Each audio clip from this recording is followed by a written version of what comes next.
Episode 27 of the Keep It a Bug Daily Podcast. We are back. The first episode of the new year. Excited to be back. It felt like a lengthy break since we recorded. Yes. I don't know why, but it felt a lot longer than. But yeah, man. First episode 2025. Bingo. We got the boys in the building. Welcome. Your host, producer Ares. Yes. It's your boy Hoodie Marko, aka the boy. Yeah, I'm taking it now.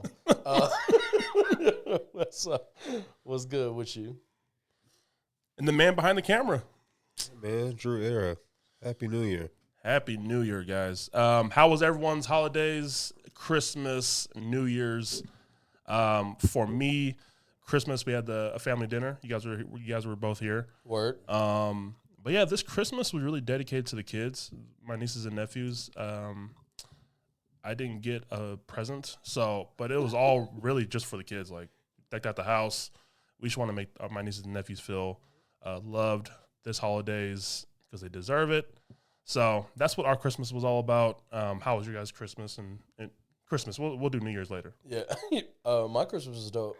My wife and I, we did our own, kind of like a hike with mad dogs. Had 5 dogs with us. Did a long ass walk. That sounds pretty rough. Yeah, nah, it was 5 dogs in a hike. It was cool. It was cool because Okay. I do enjoy it. You know what I mean? I do enjoy it. Like the dogs that we had too, they're cool together. So it was all good. It was all love. Luckily, no issues. You know what I mean? But then we did our exchange, and then we saw the family, and then we did the family exchange. Got some dope. Nothing crazy except for one gift.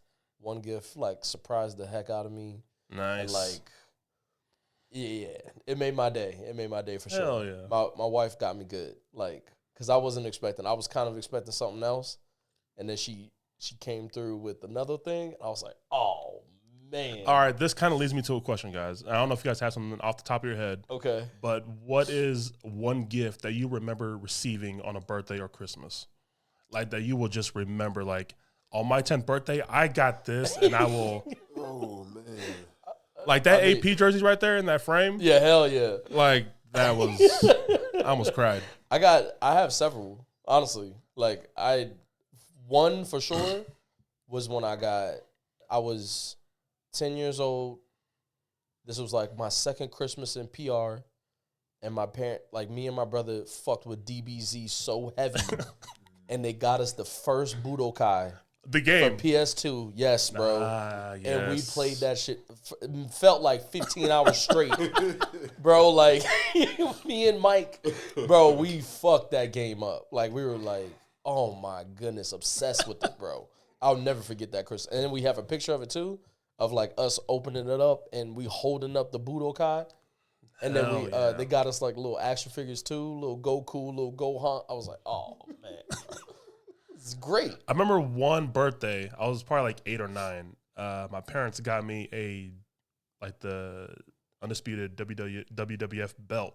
Oh hell yeah! I was like, oh my god, who wants to do a match right now for the belt, bro? I was so happy, bro. I was so happy when I got that belt. Oh shit! I almost cried. You know what's funny too? You know what I just rewatched? Ready to Rumble, Nice, bro. What an underrated film, man. It is hilarious. It is so funny, bro. Oh my goodness. Yeah, bro. That's Drew, good. you got a present that you remember receiving? It's honestly really similar to Mark's, and it shows my age, but I remember getting a Super Nintendo, and it was. I mean, I guess it's no different than nowadays, where the system. It came with the games and stuff. Word. And you got the game with it, and it came with Ken Griffey Baseball, Ken Griffey Jr. Baseball. You talk about playing a game to death. Mm-hmm. And it's back before licensing and stuff, so he was the only dude with a name. Oh, hell. It's everybody had goofy names on the game and stuff. It was specific to the city that they were coming from. So it was really, but if you plug that game in right now, I could give you a whole season and break every batting record on earth. I still remember how to pitch and make a cut at the last end. And again, this This back when like it wasn't R2. It was just like, nah, bro. You had a direction pad. Yeah. And you had 4 lifts, and you had the 2 on top. That was it. That's it. All you had. There was no like I'm been playing NCAA lately on PS5, and it's like it's a lot. Yeah, it's just like playing real football, man. Like I mean, to the line, and I'm like, yeah. I gotta send this guy more. I gotta do this. Like, man, I don't want to think like that. Nah, it's supposed to be easy. I just want to play. And Ken Griffey Jr. died. I would just play. And Moms would be like, yo, turn it off. And I would never take it out of the cartridge because the cartridge, Oh man, gets too much dust in there. You got bro. Have to hit it up real quick.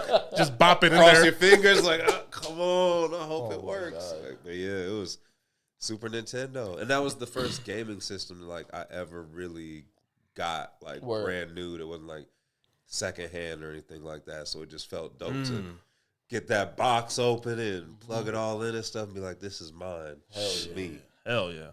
That's so dope. Dude, one thing we did do for Christmas, we watched Wicked like 2 days after Christmas. You know, I'm sure you've seen the promo, any commercials. Yeah, I've seen commercials and stuff. Yeah, but I didn't know this, but it's a sequel to The Wizard of Oz almost. Prequel, bro. Or prequel, sorry, prequel. Yeah. I had no idea because I've been listening to the soundtrack since I was like a teenager. Word. Oh, okay. So I knew the music. Right. I just didn't know the context of like this whole movie or play or whatever. Yeah. So watching this movie and having the movie with the music, it makes the soundtrack that much crazier. Ariana Grande killed that shit. Yeah, oh bro, my goodness, she really did, bro. But what an experience! I absolutely love that film and movie. Yeah, bro. I walked out of there speechless. Yeah, bro.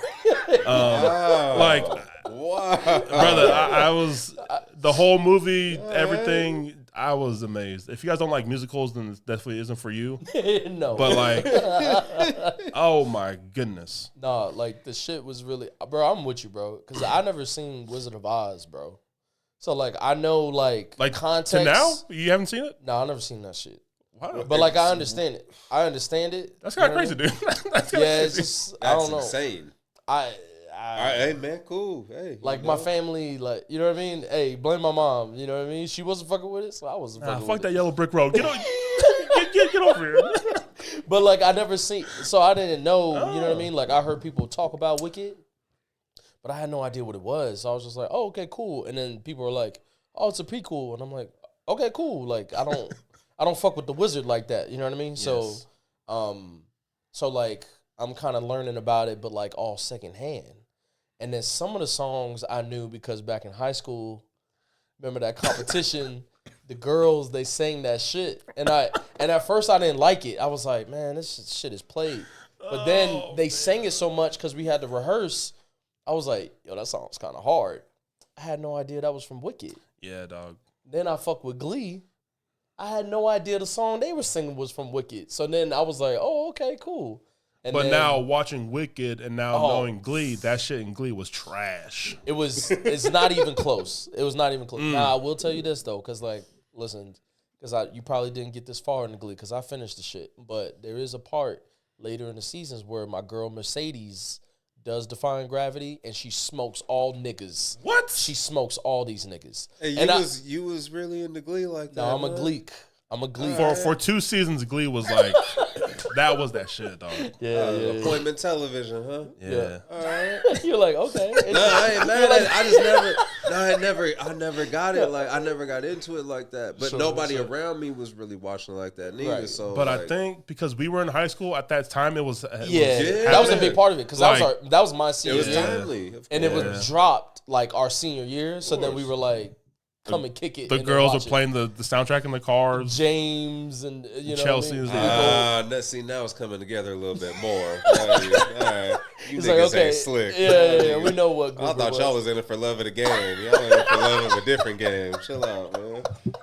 Go ahead. All right. Oh, that's another story. But you know what I mean? But like I saw it and like I was with you though, bro. Because I'm going into it and I appreciate that I didn't know anything. Because it's like fresh eyes. I could just watch it. You know what I mean? Did it get you lost at any points though? Nah, do you feel like you need to know not the at Wizard all. of Oz to see Not at Wicked all. at all? Like there's no kind of callbacks or nothing?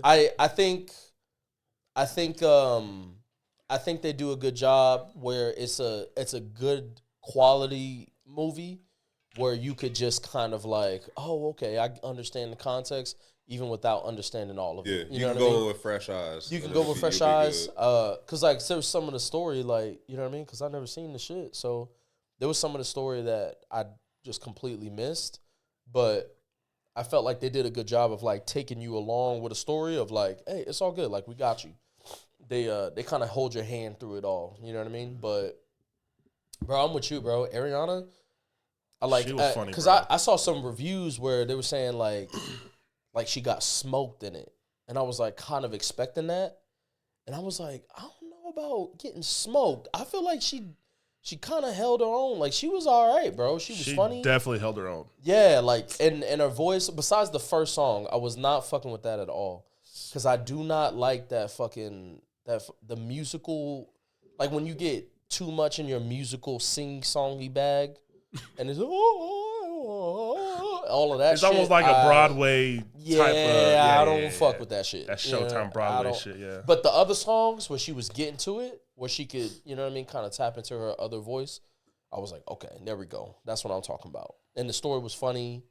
She was funny, dude. It was interesting. Like, I didn't know what nothing of this was about, so I'm like, you know, fresh eyes. I'm like, oh, dang, this is kind of deep. Okay, cool. Like, I'm fucking with it. But, Elphaba, she fired, bro. She killed the whole shit. Mm-hmm. And I did pretty good. The whole movie, I was like, I'm with it. Like, I'm shocked. Like, I can't believe, like, this shit is this dope. But then Defying Gravity, bro. Yeah, that shit went off. Fucking broke me down, bro. So crazy, bro. I couldn't hold it together. I was like, wow, this is really, like, it was powerful. And it was loud as hell, IMAX and all that. And then the context, and then the, now that we have, like, you know, good CGI, the effects and everything, her fucking blasting through the sky and shit. I'm like, oh my goodness. Like, this is really powerful. Now, the worst part of this movie was Jeff Goldblum deciding to sing. Jeff Goldblum, even being in this movie, surprised me because I didn't look at the cast. Jeff Goldblum, please don't sing, bro. Yeah, no, he can't sing. He can't sing. It was not a good song. Nah. I'm glad it was short, though. Yeah. But he kind of gave like 4 bars or something like that. Nah, he shouldn't do that. I wasn't mad at him. He was cool, but like the singing, they didn't have to have that. You know what I mean? But let me ask you just real quick, because we won't stay on it long, but, bro, how much of a bitch-ass nigga is Nessa? Jesus. Nessa Rose? That's the sister, right? Yeah. Yeah, I can't wait for the next movie to come over, and we know what's going to happen. Well, you haven't seen Wizard of Oz. No, I don't know what happens next. Yeah. You're going to be happy. Fuck her, bro. Bro, she's such a bitch-ass nigga. I'm sorry. Yeah. But like, I already knew. Okay, Cool. Everyone in that theater is probably waiting for the second movie to happen. Yeah. Okay, because fuck her, bro. I was not fucking with her. How you not going to back your sister in that moment, bro? Thank you, bro. I'm like, I'm waiting for the moment where it's like, hey, that's my sister, whatever. I was like, after all the shit that she's done for you, bro, this nigga's green, bro. You just gonna like play her out like that? What fucked me up was like when she was doing that bullshit silent dance and that bullshit. That was ass. I don't know why they threw that in there. But like the girl, like the sister was like, man, I can't even watch this shit. Fuck you, nigga. You're in a chair. I don't know her. Like, what the fuck? Bro, go and fucking roll by your sister and support her, man. Fuck, she had me fucked up, bro. She had me hot, like. Everyone's waiting for that moment. I'm telling you. Yeah, bro. You gonna be happy too, bro. Her Gypsy Rose and Nessa Rose. Fuck both of them. You don't know who Gypsy Rose is. It's all good. But yeah, that's Gypsy. Oh yeah, I know Gypsy Rose. Yeah, thank you. Why is it ever, man? It's because it's fuck them. Nah, really? hell nah, bro. You can't be. Nah. And man, she did what had to be done. She did, but she also controversial opinions. She played my man though. She did play my man though. Who the dude she just That she married made or do whatever? it? No, not that dude. Yeah. All right, we gonna. That's another talk for another time. That's another talk for another day.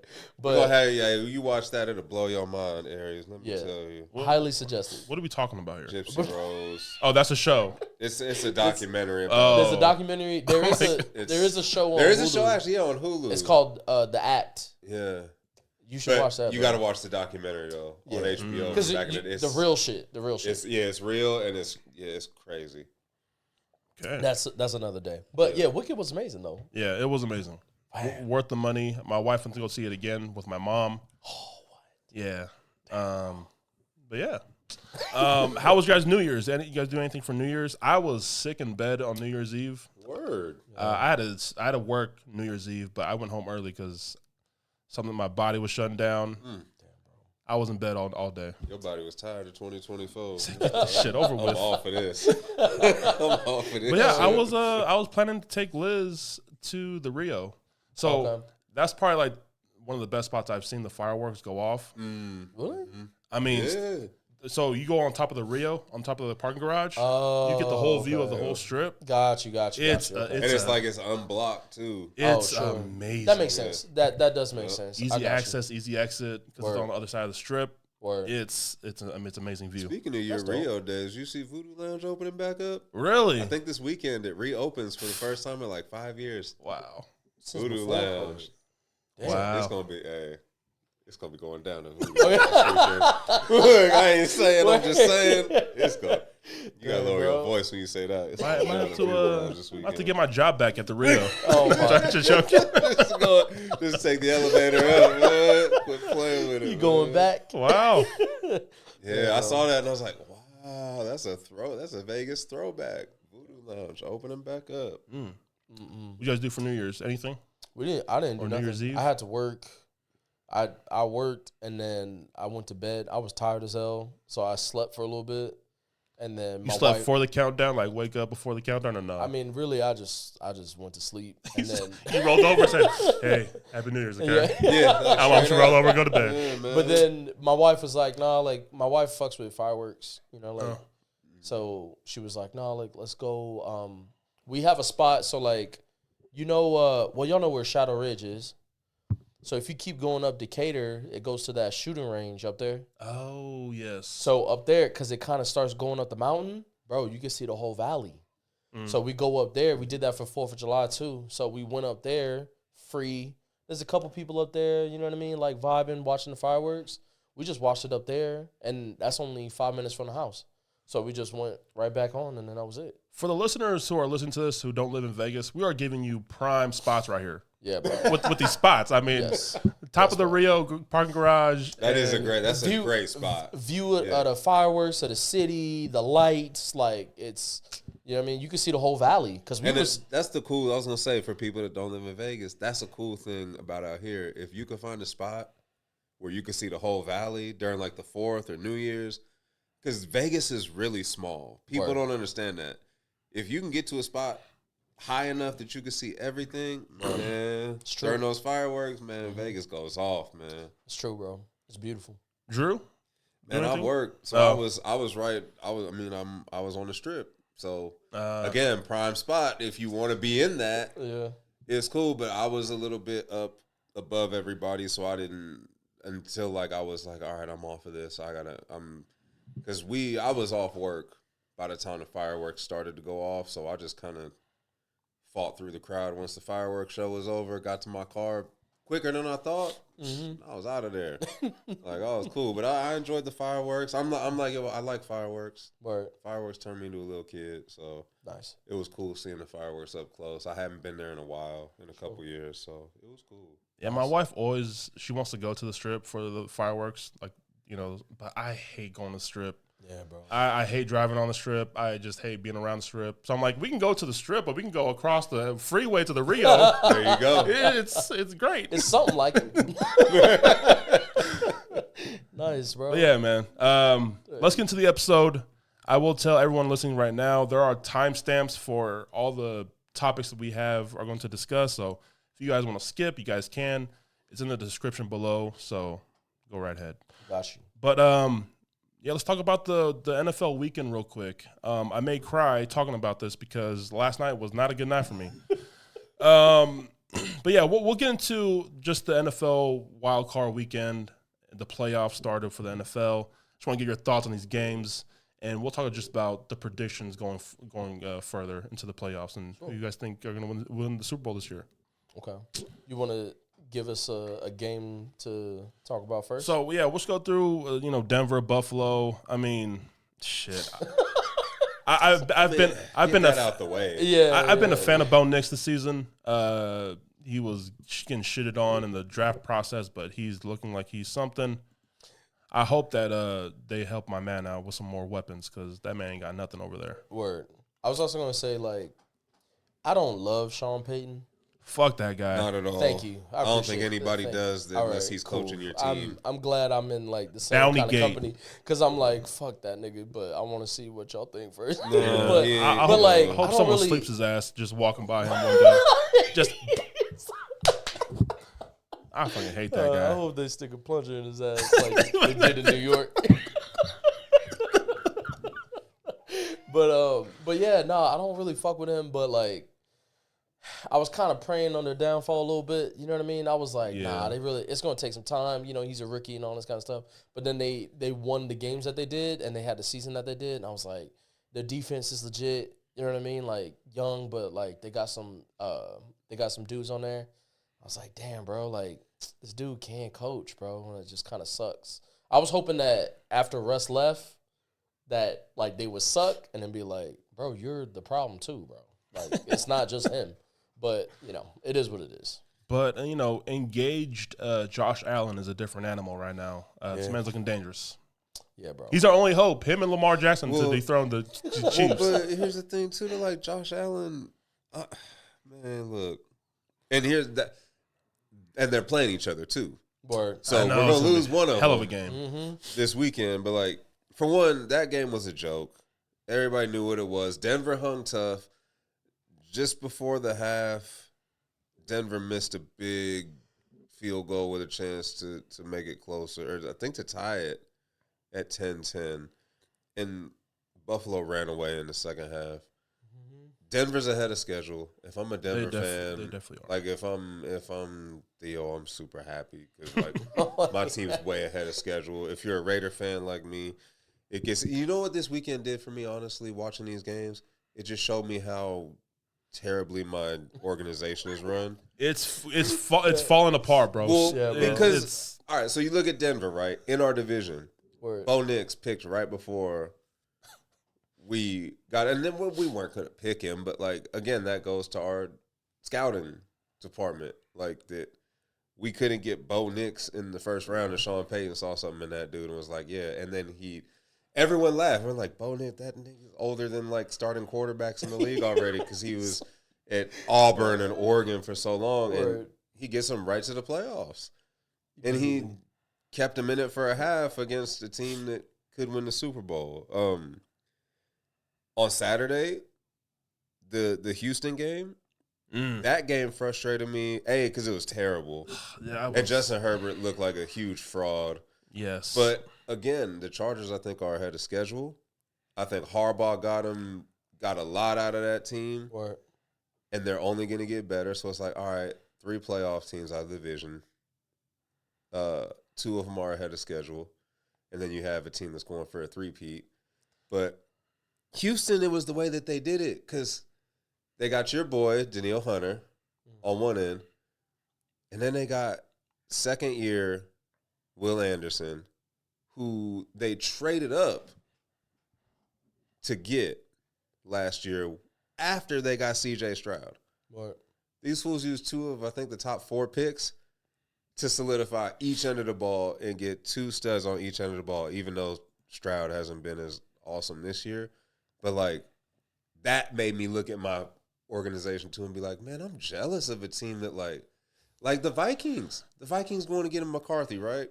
And now being like, all right, we're going to ride with him. That's what you have to do. You have to take gambles. Teams, the other game with Baltimore and the Steelers, right? Steelers lost, but they took a gamble early in the season on Russ. Yeah.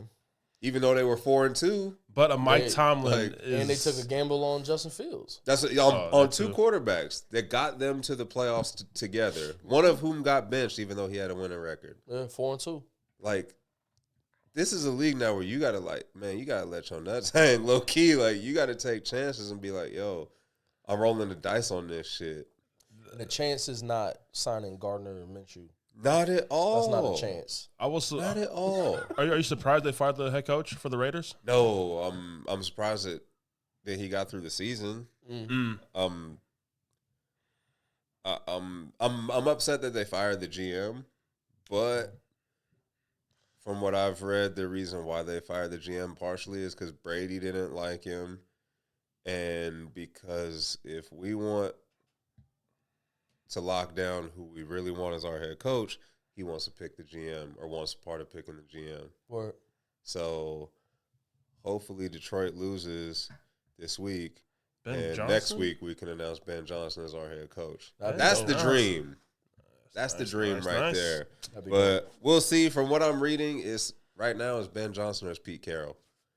I love Pete Carroll. Oh shit. I don't want Pete Carroll though. That'd be That nigga crazy. 73, bro. Yeah, like bro, he old as her. Like, come on, man. I don't it's cool. Like 10 years ago, Pete Carroll maybe like 73.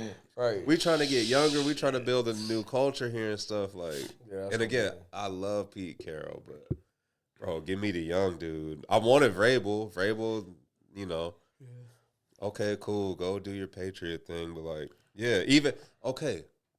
Not to jump around too much, but like Washington, right? So the Raiders missed out, and I hate to make this about the Raiders, but this is how I watched the whole weekend. Washington has Jaden Daniels, who's going to be Rookie of the Year probably, right?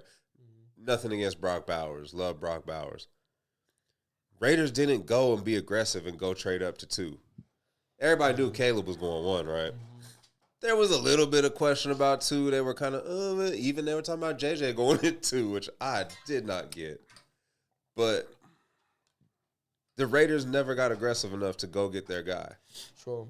And now Washington in the playoffs. You telling me Washington's roster is that crazy talented from top? Like, they shouldn't have gone 12-5? Word. That's crazy. That's because of that dude right there. And who's his offensive coordinator? Cliff Kingsbury. Arizona. Kingsbury was signed. They almost named him. You know what he backed out for from being the Raiders OC this season? And he ended up in Washington? He wanted, I think, 4 years and we were offering 3. Or he wanted 3 and we were offering 2. It was basically we were offering a year short. And Washington was like, word, come over here, man. We'll give you however many years you want. And now, like, again, you have to gamble in this league. You have to take your chances in this league to make the strides you want to make and end up in the playoffs, man. Yeah, and Washington's in a good position because they have one of the most big cap spaces next year. So they got money. They about to be nice. And the key to winning in this league is having a quarterback on a rookie young contract because he's so cheap and you could build everything around him.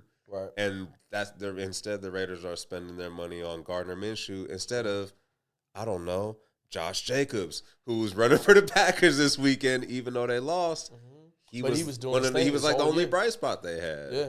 After I was just listening to somebody talk about this. Like, Saquon and Derrick Henry were like big running back stories, you know what I mean? Because their age and all this kind of stuff. But right under there should be Josh Jacobs in a conversation of like, yo, like, the running back, bro, like, there are solid backs out here, bro, that can produce. Like, that dude is a dog. And, like, I think the Packers, a large part of their season and them being able to be as successful as they were is Josh Jacobs. Great run game. Yeah. And 2 things to that, right? One, you mentioned Saquon and Derrick Henry and Josh Jacobs. Maybe you could, depends on what style you like, but you could say those are the 3 of the best backs in the NFL. Right? All 3 on new teams this season. Yep. The Giants didn't want to pay Saquon. So they didn't want to take that chance, right? No, we're not going to take that chance. We pay Daniel Jones. Who's a backup for us? Yeah, and then we released, right? While Saquon, offensive player of the year, breaking rushing records and stuff. Word. Derrick Henry, Baltimore got him for 1 year, $9 million. Crazy, bro. And if they win the Super Bowl, you can't tell me he's not the reason they win the Super Bowl because he makes Lamar's job that much easier. Josh Jacobs in Green Bay, like, you have to take chances. You have to. I was so happy that the running back is back. Like that the running back matters again. That's cool to me because on teams like Green Bay, I watched that Philly game, right? All I wondered to myself was, are either of these quarterbacks any good? Are either of them any good? Jordan Love looked bad. Oh, He looked really bad. Bro, those three picks was kind of crazy, bro. Like really, like that's like, is he good? Is he questionable? I feel like he's playing like 60% because he was injured earlier this year. Yeah. I wonder if he came back too early. He missed what 4 games? Yeah. But But Hurts didn't look crazy to me either. But they hardly threw the ball. No, and I feel like they were trying to kind of like, I feel like they were trying to contain him because he was gone for 2 weeks. Yeah, with the concussion stuff. Yeah, I could tell he they was like trying to protect him. Up. They was trying to protect. Like him. I feel like he got fucked up, and like cause like even like all the press releases, like coach like talking to the media and stuff like that. The energy around it was a little weird. Yeah, the energy around Philly, period, is always been wild to me. I do love it, but it's also like it's chaotic. It is. Sirianni is like a ticking time bomb. Yeah, bro. He's kind of a crazy dude, bro. But like it was that guy. the energy. If they fired him, I would. If we didn't interview him, I'd be mad because I think he's a great coach. Yeah, I think he's style. Dope, bro. Like I like the way he coaches. Because like he's fiery, bro. He gives a shit. Like exactly. You don't want no nice like old soft coach that's like, well, nah, man. No. Like he got fired to him, so he's not like, you could tell like when he's not fucking around. Yeah. And I feel like that's a part of why like Philly fucks with him. You know what I mean? Yeah. Because you could do that in a city like that because the fans. You could yell back at the fans in Philly like he did. Like he's like, oh, word? What's up? You see what I'm saying? Like you gotta have like a little edge to you. You know what I mean? But yeah. I think. And that like who? All right. So Philly. I mean, we don't need to talk about last night's game, right? The offensive line let y'all down in a big way. I had this conversation with a Vikings fan at work a couple weeks ago, like I was telling you, from Minnesota, who I said, like, we agreed, hey, we hope that the Cinderella story of Darnold's season, that the 15 minutes, that it isn't getting closer to midnight, and that was during the Detroit game, the season finale. Mm-hmm. And not much changed in the playoff game, and I know McVay is a genius, and I low-key think he's top 3, if not the best coach in the NFL. Yes. Just if you give him stuff, he's gonna make it do what it do. But I mean, like, nah, you can't tell me that they're more talented than Minnesota and that there was more talent on that field with LA. Like, I think the O-line let him down. Darnold was wide-eyed all night, looking like Carolina Sam Darnold, you know what I mean? New York. He had Sam a Jets Darnold. Jersey under his Vikings jersey this whole night. You know the last 2 weeks, like, he's been wearing a New York Jets jersey under. So, how many times he got sacked? 9 times. Yeah. 9 times? Bro, dude. So what? I know. So like, bro, who wants to turn, bro? So like, everyone is yelling to fire our head coach, which is dumb. That's insanity. By That's the way. so stupid. O'Connell's he's a great people young are like, coach. he didn't scheme right, but we try to run the short stuff. We try to run the screen passes, but Darnold was not delivering on those passes either. Right. And he was missing wide open people. So, again, Darnold was running around nervous, in his head too much after, that probably first few sacks, he was done. He checked out mentally. Like, he was, Well, it's I was hoping we put in Nick Mullins or something. He's someone who's gonna sling it. Yo, Chile. Or you was hoping Josh Dobbs, the astronaut, was gonna come back. Or both of them get hurt and Daniel Jones steps in. I don't know. Oh my god, the ultimate redemption story. Oh my god, bro. That would have been nuts. If he won y'all that game, that would have been a crazy ass story, bro. That would have been nuts. So all right. So this weekend, got some good games this weekend. Houston, Kansas City. You know Kansas City gonna find a way to win that game somehow, some way. And the 12th man is gonna be right there helping them. I wasn't gonna go there. So I gotta say, but the superstars get the flag. It is what it is.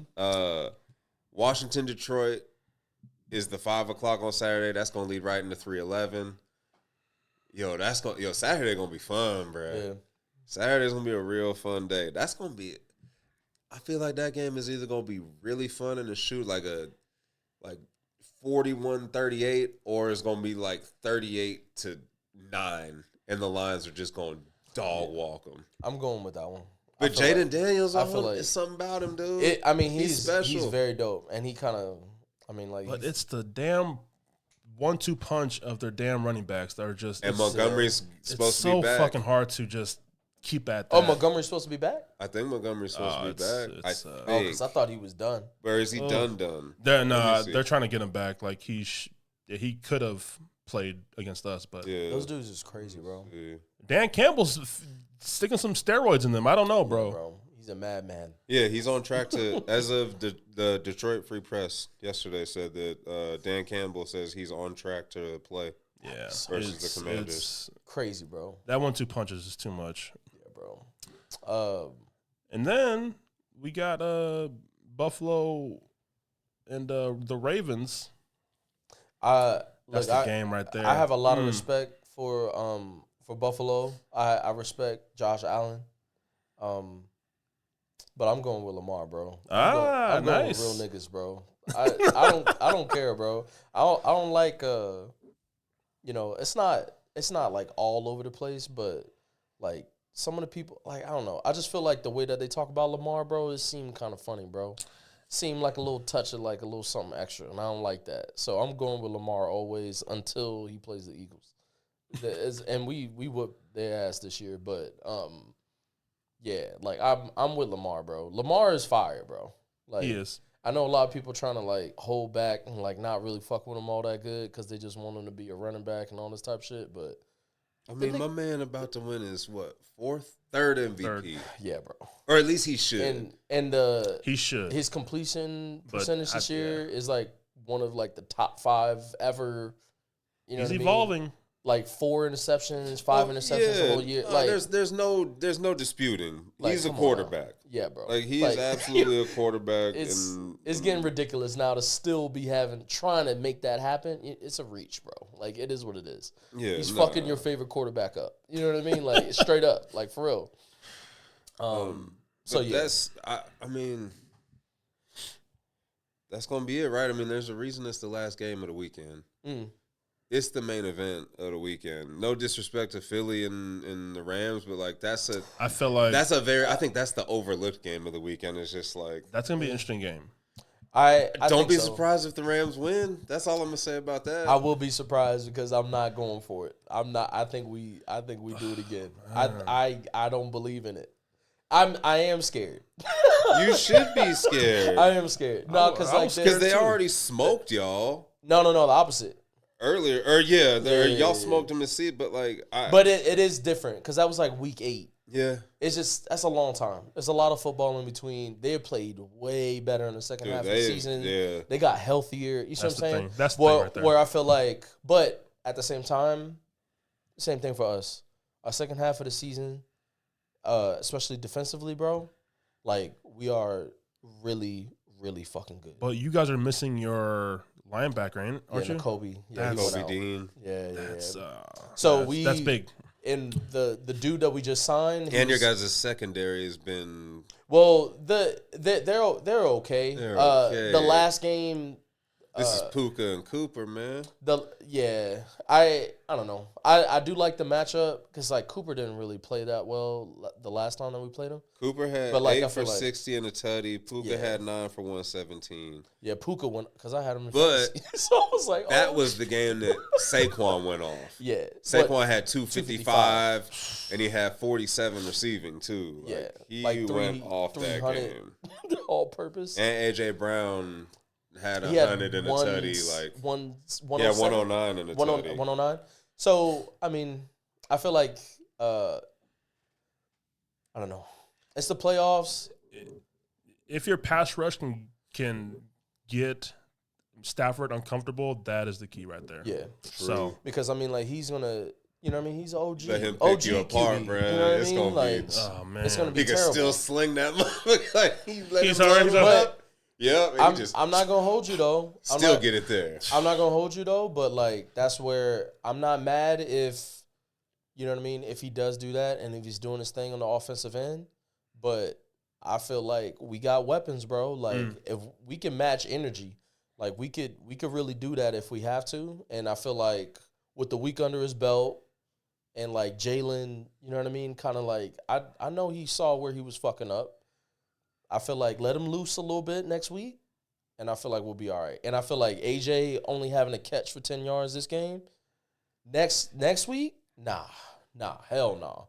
I feel like him and Devontae about to fuck shit up. And not to even mention, we got Dallas Goedert back, my tight end, and that nigga was fucking mushing That niggas was one of last the most game. disrespectful touchdown Bro, receptions I've ever seen crazy.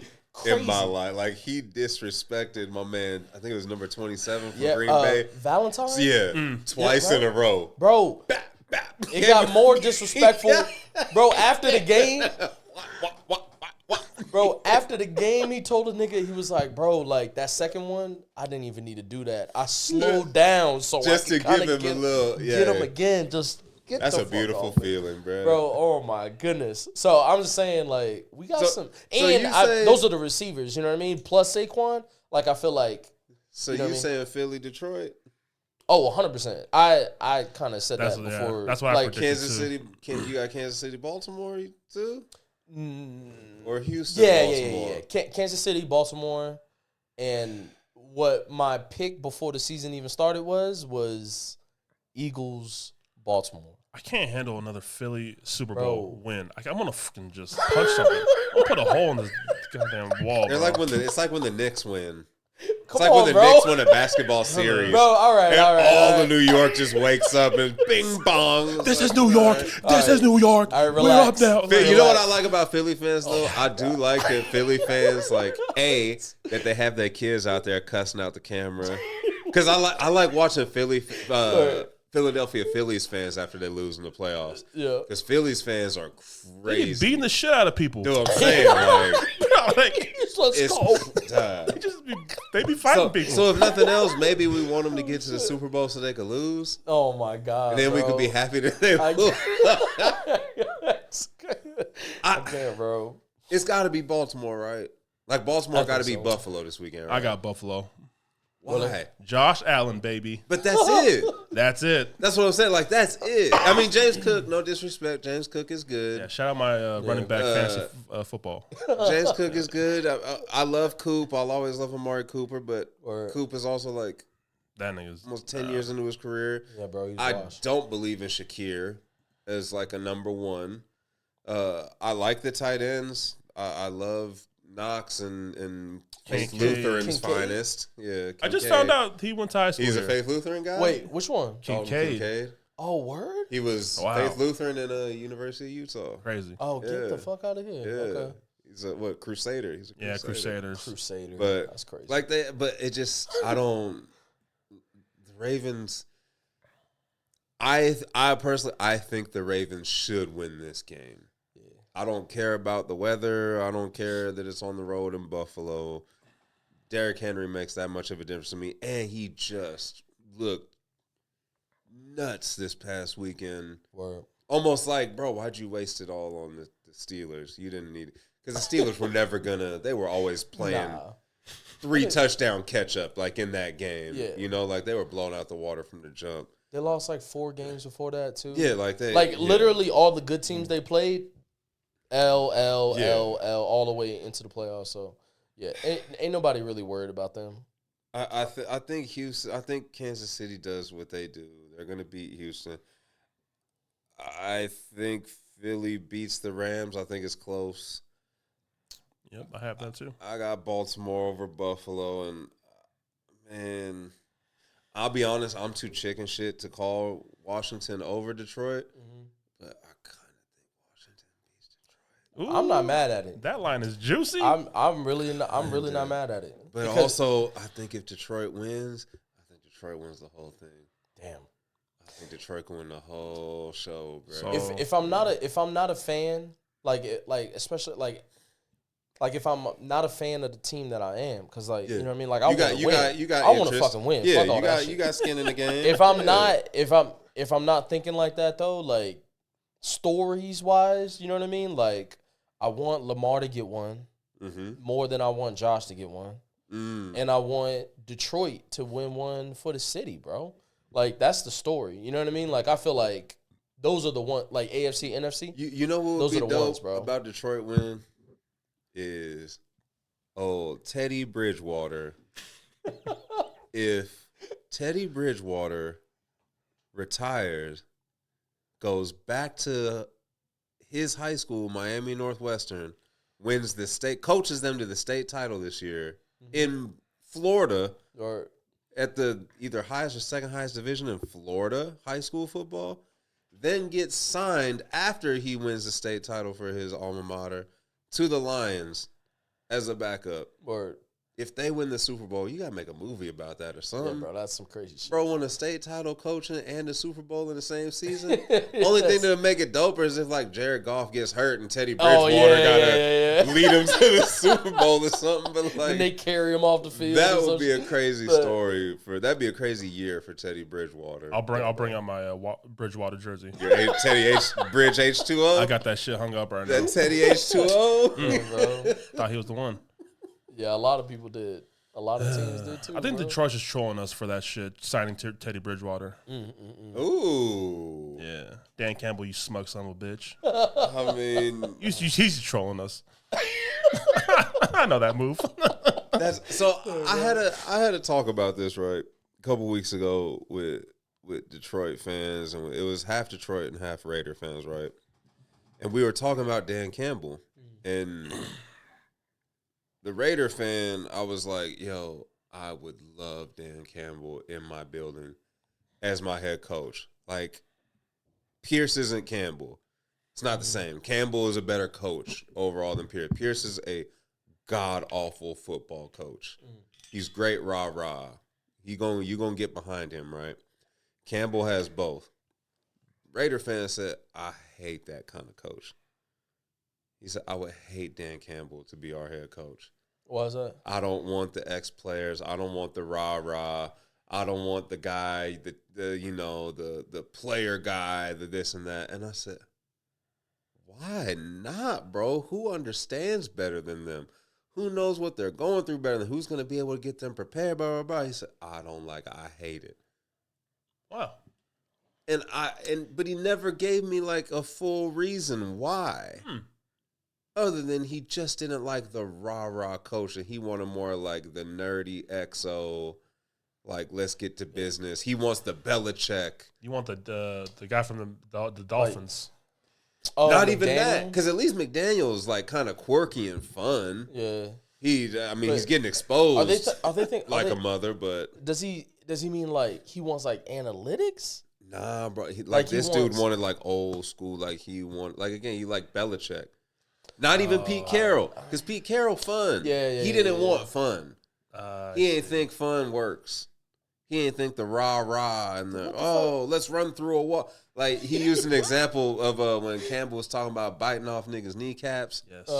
He was like, I don't want to hear that shit. And I said, look, man, if it gets the dudes go, like, obviously that shit worked. Right. Because That's these niggas crazy. biting off kneecaps to the 1 seed. That's crazy. And I was about to say, obviously, the other shit ain't working for the Raiders. They've Come had on, what you serious-ass mean? coaches for how What long? you mean? We had Like, bro. McDaniel serious ass, Gruden serious ass. Like, Super serious. come on, man. Like, what did it I mean, get with you? the Raiders, it's above that. It's just total incompetence from the top down. But that's another story.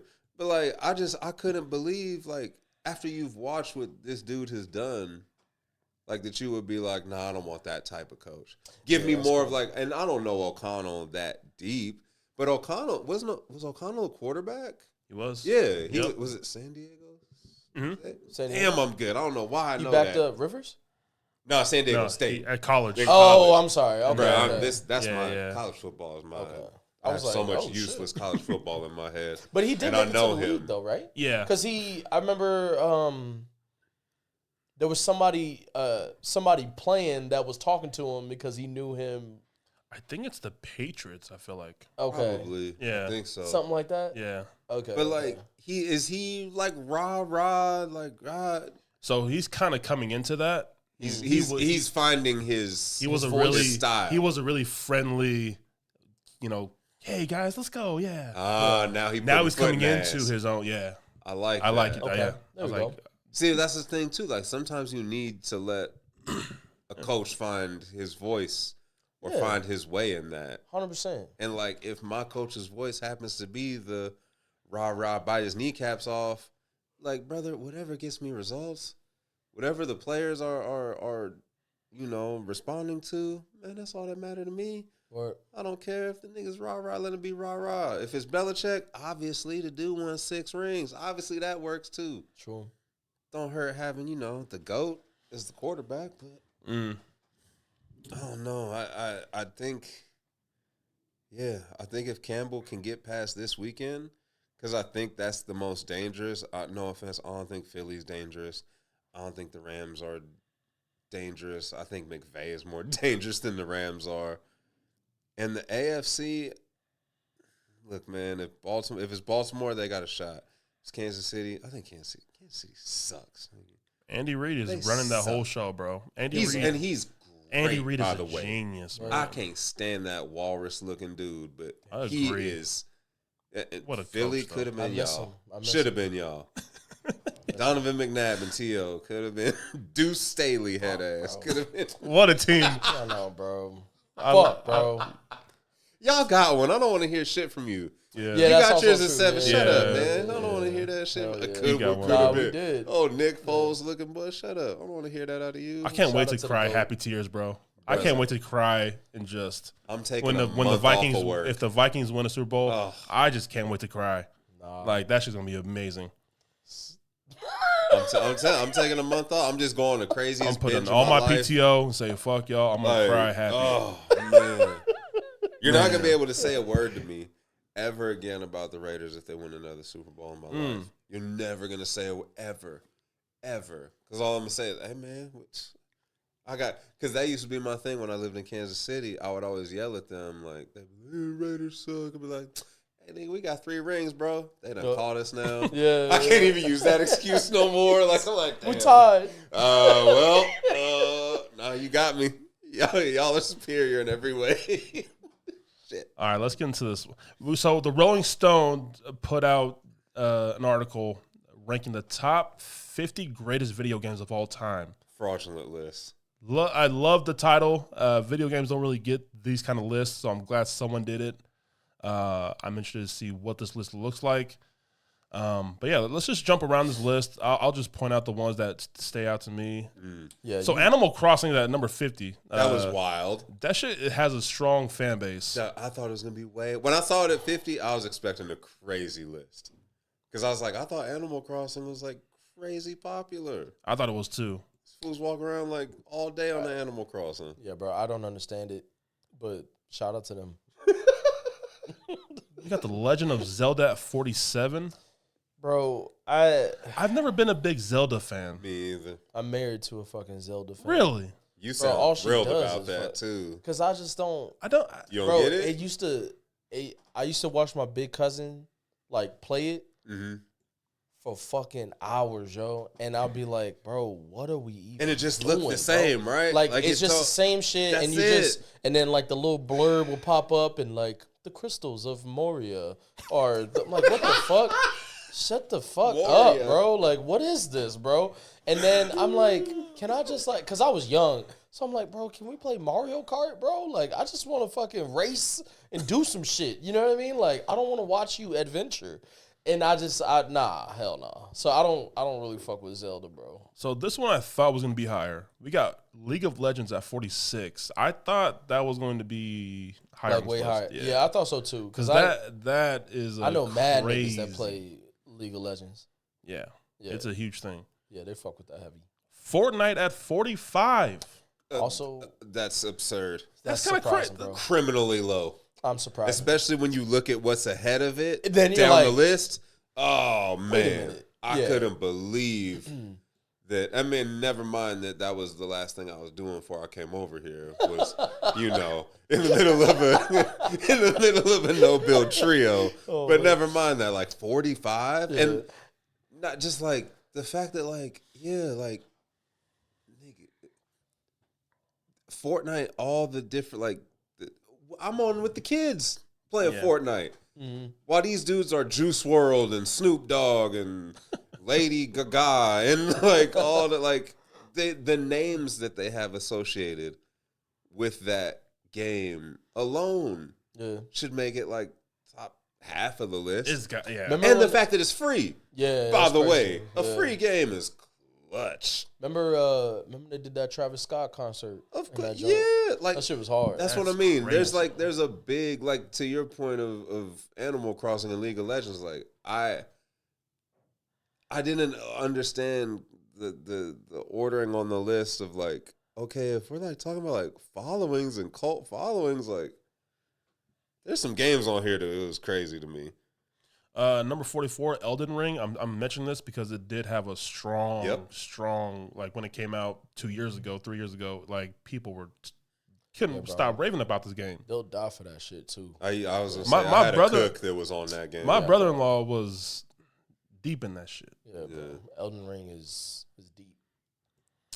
So at 42, we got Batman Arkham City. I'm glad it's getting that love. I don't know why, but Batman Arkham City is one of those games where I could watch someone else play it, and I enjoy it. Like, oh, it's pretty dope. Yeah, there's not really many games I'm like. Well, it's because you know what I mean. Like Batman just whooping ass, bro. I get it. Like, yeah, that's a good point too. But the story, you can watch that all day. The storyline, stuff like that. Like, I was like, damn, that's pretty cool. Yeah. Let's see, 40. 39, we have God of War. Love that game, bro. Another one I thought was going to be higher. Yeah. God of War is a classic, bro. That one, I used to play that shit with my dad. Like when I was little, and he used to kind of game with us too. He fucking loved God of War, bro. God of War reminds me of like the PS2, PSP type era, bro. That game because wasn't it one of the systems like came with? I think so. One of the God of Wars. Honestly, it was a whole system setup. Yeah. Bro. Yeah. Classic, bro. That's a dope game. Let's see. 38 now. 37, we got Pokemon, Gold and Silver. I mean, yeah. I feel like people are going to love that shit, but we're just going to skip right over that. Number 36, we have Super Smash Bros. Wow. Nice. Yeah. It's not for me, though. I've never been never for me either. Yeah. Just on 64, but anything past these new ones, I'm good. My in-laws love that shit though. Word? Yeah. 35, we got Sonic the Hedgehog entering this shit. Yes, sir. See, and that's Genesis. That's the thing. Like, it's for one, I noticed with the list, there's eras involved, and the platforms, because they did a lot of like PC. They included a lot of PC type of stuff in there. And then like you just mentioned the N64, right? There's a Wii in my household. I don't play Wii like that. There's and nothing against Wii. Like, no. Because honestly, one of the games on there is Wii Sports. I'm like, yeah, Wii Sports is dope. I fucking love that shit. Like, exactly. Like, you put on some Wii Sports, and I'm going to be swinging for the fence. Or Wii Olympics is another one. Like, I fucks with that shit. But, like, I've always exclusively played Sony. So like any Xbox, like Doom is on there and stuff. Or Halo. I've never played Halo. Oh, word. I've watched people play, but I've never played Halo. Sure. Back in the day, I was Nintendo for the longest, and then I switched to Sega for a little bit, and that's when Sonic came along and stuff. And there were even games on that stuff too. Like, it's only one platform. So the cross-platforming on this list, that was interesting to me, and I think I got lost on a lot of the cross-platform stuff and a lot of like the Mac PC stuff. I was just like, I don't know what this is, or I've only heard of it or watched it. Sure. Like, be played by someone else. I just want to get in before we get into this next one. I just want to shout out the Dreamcast. We had a Dreamcast. I thought the Dreamcast was one of the underrated consoles. One of my favorite video games of all time was on Dreamcast. Hey, Dreamcast is great, bro. Gamecast. Dreamcast is great, bro. Sega Dreamcast. I had a Gamecast. Said, well, there's GameCube and there's Dreamcast, which I had Gamecast. Good old Malibu. But that's another one, right? I didn't have GameCube. I hate GameCube. I never had N64. Mm-hmm. My wife loves GameCube. I hate GameCube. Really? Nah, I can't stand. I used to hate the look of it. That's what it was. It looked corny to me. Nasty. What is this box? That's what I was like, this looks like a little kid's toy. What is this weird ass controller? Yeah, Shit was nasty. Shit was Nasty work. But I loved Dreamcast, bro. They had a game when I was little. It was weird. I played a lot of baseball games. They had a game called World Series Classic Baseball, and the graphics on the Dreamcast were like, for the time that it came out, it was like PS5 now. Word. It was crazy. Like, it was. We just sit there and be like, video games will never get better than this ever. This is the pinnacle of video gaming systems. The Sega Dreamcast. Yeah, bro.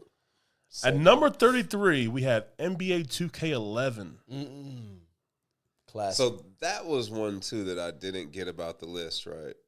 We put in the number. The certain year. Like, not just the franchise. Yeah. You could have just put 2K. Why was it specifically 2K11? And they got Blake Griffin Duncan in the picture. Yeah, right? I don't know how they came up with just that year. They had Madden on there, too, for just one specific year. Was and I was like, 04, I want to say. Like, yeah, Madden 04. I was like, whatever year that Madden had the Echo, the Mark Echo team on it, that's the year I love of Madden. Because that Mark Echo team was all 99s. They were a cheat code. Number 32, we have Miss Pac-Man. A game that's classic. been made its way through decades and decades. I'm surprised that's not in the top 10, bro. I'm surprised I was too. thinking the same thing. Just like, off of just classic, longevity. You never been to my store, but inside my store, like, we have like a little arcade game. Mm-hmm. And like Pac-Man, like, we have 60 games on this, like OG joints. Pac-Man is the one, like, kids will come up and like kids now. Yeah. 4 years old. Oh, wow, I want to play this. Like, I want to see Pac-Man. And they'll spend 20, 30 minutes on it. It's like, that's a timeless game. You know what I mean? So I'm like, surprised. You know what I mean? Like, wow, it's 30s and something like that. Like, I don't know if there's 30 games better than a game that's lasted 50 years. That's kind of crazy. You know I love the respect on this next one. We got Counter-Strike at number 31. Yeah, I don't even know what Counter-Strike is the first game I've seen people actually play on like PC. Like, oh, okay. Like, Counter-Strike was freaking crazy. Where you played it? Nah, I've tried it once. I sucked ass. Like imagine like clicking to move. I'm just like, my hands. I barely passed keyboard class, guys. I'm terrible on PC. I can't type for shit. Yeah, but Counter-Strike was huge back in the day. Nice, bro. Yeah, I barely passed this keyboard class, guys. Number 30, we got Wii Sports. Yeah, yes, there sir. you go. That's a classic. I love bowling on that. Yeah, bowling. Line up all those pins. You just see how many you can knock down. That's that shit right there. Go to hell. It's like, oh, no. So many great Wii Sports videos online too of people just fucking up their TV or something. Not using the wrist thing, guys. Messing up the whole living room. Let's see what's next. 29. I don't know what that is. I got one at 24. I know that. Number 28, we have Minecraft. So that was one that. Holy shit. That's when I saw like the timeline on it. I was like, whoa. I didn't know it came out in 2011. I thought it was newer. So 2011. Because it just started popping, it feels like, in the last couple years. Oh, wow. 2011, Minecraft has been around that long. Yeah. I didn't know it was that old, bro. That's wild, right? 2011 is crazy. Yeah. It feels like it just started to pop, though, and get, like the last 4 years, popular, 5 years. Yeah. And to put that above, like, Pac-Man, Miss Pac-Man? Come on, man. Crazy. What we doing here? Even to put that above my Fortnite. What's wrong with y'all, bro? Right. Number 27, we have Resident Evil 4. Hell yeah. I agree with that one. Like, with that one being the sequel, that one was a crazy one. Never played those games. Scary. I played the first two, and they were wild. Bro, like, man, like those were games that like they would start off as like movies, low key. Always, like you would bro. sit and watch the whole like lead up because you had to, yeah, because it was part of like the game, but like you were like locked in. You were like, oh shit, this shit about to be cold. Nigga. But I loved like when I was younger when I did game, like bro, like a horror game, where it was like. It'd be scary. Like, it would give you anxiety, like, real bad, because you want to... That's what turn all these lights out, bro. We play, like... Yeah, oh my turn God, the game bro. on, real shit. Bro, and, like, we spent hours trying to, like, beat this mission. Like, this fucking zombie is, like, got armor and type shit. You can't beat him. And you know, you start to learn all the exact spots you got to hit it, right? What time and all that. Like, crazy, bro. Yeah. Number 24, we have The Sims. Crazy underrated. Should have been higher to me. I never played it. It's been around forever. I played it back on the computer, like back in the day. Same here. I haven't gone on to it now. Like I went through on the PlayStation Store. Like it's so nuts how many add-ons they have. And like, and then you see like people online or something, or like clips of people playing, and it's like you start to break down in your head, like nigga, you spent more money on your Sims character than you spend on yourself in real life, bro. Like, you really think you're this thing? This is crazy.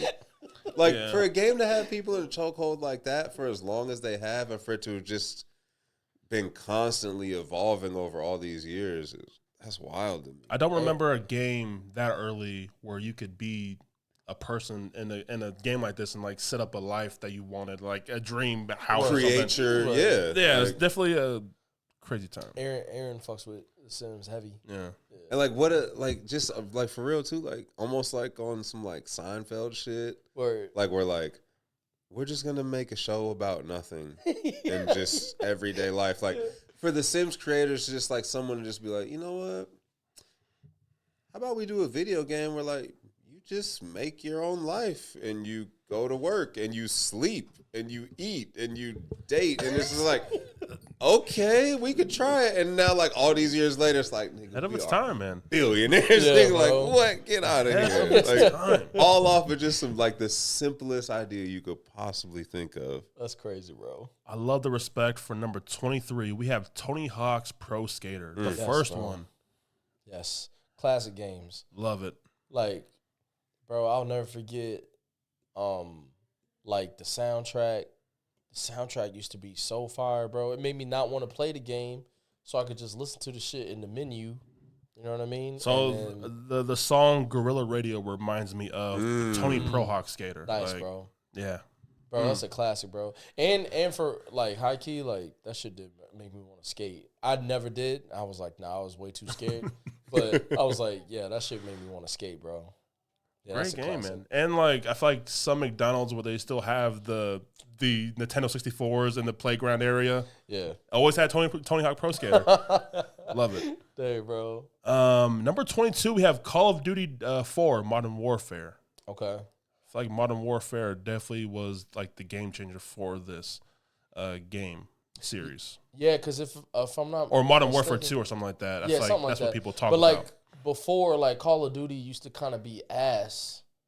I remember it was like it used to be a completely different like format or something like that. But then like when they switched it up was like when they made it like global. Like people were like fucking with Call of Duty all over. Mm-hmm.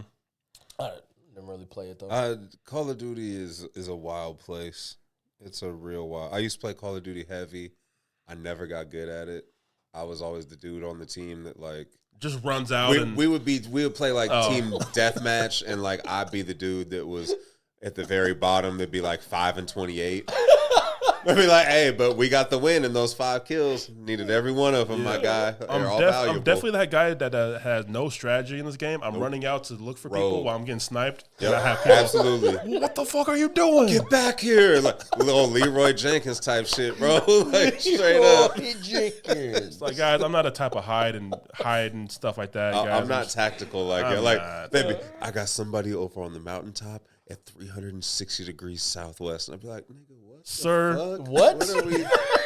What are you? But it's funny because like now with the kids, I'll be on the Fortnite with them, and like I'll be on with the babies, and I'll be like, hey, we got shooting somebody over on the mountain. It's northwest, about 380 degrees, and they're like, what? And I'm like, turn to the right, no, your other right. Go, yeah, there you go. Go, just run towards that. Oh man. Number 18, we have Madden NFL 2004. Yeah, I don't got nothing to I don't know. It should have been Madden as a franchise, I feel I like. feel like that's the one with Michael Vick on the cover. And 2004? Yeah. Could be. 04? I feel like Michael Vick's on that cover. It's either him or Teddy Bruschi. What? It was Vick. It was Mike Vick. I'll just fucking with you. I almost came on camera for that one. You better chill out. What? Yeah, but that I feel like that should have been Madden as a whole franchise. Yeah. And how is Madden as a whole not in the top 5 or 10? Like Madden is they have tournaments and shit. Like it's crazy. Whole professional leagues around playing freaking Madden. Like that's got to be higher than that. Number 14, we have Street Fighter 2. Oh, classic, bro. Yeah, I was definitely ass in this game. Really? I was terrible in these games. What? Like the Tekken. Oh my god. Street Fighter. I was terrible at these games. Bro, you know what I just realized? You know what game is not on this Hold top on, 50? we'll get there. Because I was about to say, bookmark it. Because I'm like, because I think we're here. Bookmark it. Okay. I'll get back to that because I got to. I almost could put a top 10 together of games that I was like, why aren't these on here? Yeah, bro. We'll get to that because I think we're together on where you're going. 100%. It has to be. I think that Street Fighter is more of my era because Street Fighter was one of those games that you had to play at the arcade. You had to learn the back 4 like you had to learn all of that on the real sticks. Not on because it didn't hit the same. Eventually, it transitioned to that with later on with the fighting games. Yeah, but Street Fighter at its core is 1,000, in my opinion, 1,000% an arcade game to get the maximum of what it is out of it. I would say if there was a list for the greatest arcade games of all time, machine games type shit. Yeah, you got to stand up and put the coins in and shit like that. Like Street Fighter 2 is up there because that's a crazy game. I used to know the exact map of who you like. All right, we got to depending who you choose, right? All right. If I'm using Blanca, then damn it, we flying out of Brazil and we gonna go take our ass to USSR to take on Zangief, old wrestling ass. Then we gonna go to China to take on Chun-Li. We're gonna go to India for that game was racist as a motherfucker too. We being I know it was fucked up. Racist like a motherfucker. Dalsim with his that was a racist character. Edmund Honda looking ass. Love that game though, but I definitely think that's a game of a certain. Yeah, you gotta be in the arcade for that one. Number 12, we have World of Warcraft. Yeah, WoW. Yeah, WoW, that makes sense. I know a lot of niggas that play WoW. Huge. Back when I was a kid, my dad really fucked with StarCraft and not Warcraft. So I used to play StarCraft because my pops. And we used to fuck with that. I don't know why, but he was just like, I don't really want to do the Warcraft, but we used to fuck with StarCraft heavy. And it's the same as Blizzard is the company that makes them.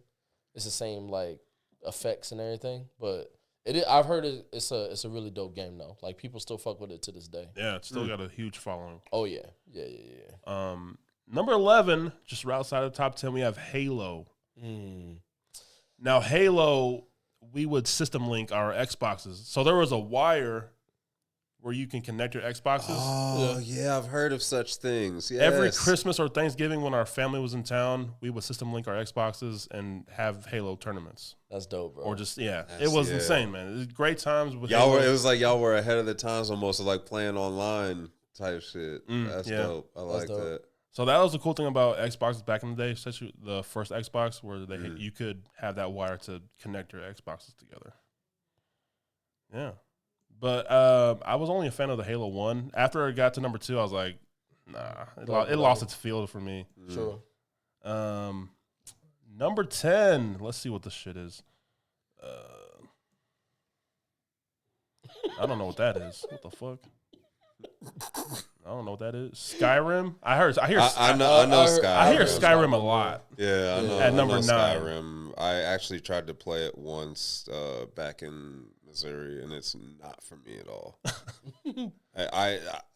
As I've grown older, when I was younger, I could do a little more like RPGs and stuff like that, but now it's just like, bro, just get me to my sports, get me to online and talking shit, right? Or get me on Fortnite where I could talk crazy to little kids and tell them what I do today, mama. Like, just I don't have time for the. Yeah, there's another game that I have on my list that one of my coworkers used to play that I'm curious if y'all have heard of, but it's another one that like just I think it's the time consuming. Like, bro, if I'm like, man, look, if I'm playing NCAA, look, nigga, hey, I got 2 minutes left. It's 2-minute warning. I'm gonna be done in 5 minutes. Word. Fort, it gets a little annoying sometimes because it's like, bro, all right, I've been on this month for 20 minutes in the same match. Like, what's going on? But that thing where like I gotta watch this and I gotta do or I gotta wait for it's like, bro, like it's funny that you say all these things because at number 8 we have Final Fantasy. Brother, never got into it. All the stop and talk and play, stop dialogue. Like, bro, let me just fucking get on a quest. I don't know. I'm too ADD for that, man. Like, bro, my big cousin, he graduated from fucking Zelda to Final Fantasy, and I was like, nigga, this is boring. And they always want you to watch. Like, they always like. You can't play with them. No. So you got to just sit there and like, and then you try to ask them, and it's all boring, and it's like, I don't know what that means, bro. I don't understand how you even said that person's name. Super ass. It's like an anime. Right. Like, yeah. Like, it wasn't for me, bro. Like, I couldn't stand that shit. I could not stand it. Number 7, we have Metal Gear Solid. I'm actually surprised it is in the top 10, actually. I'm shocked that was that high. Wow. It's a throwback OG PlayStation game for sure, but like that high is wild to me. Wasn't really for me.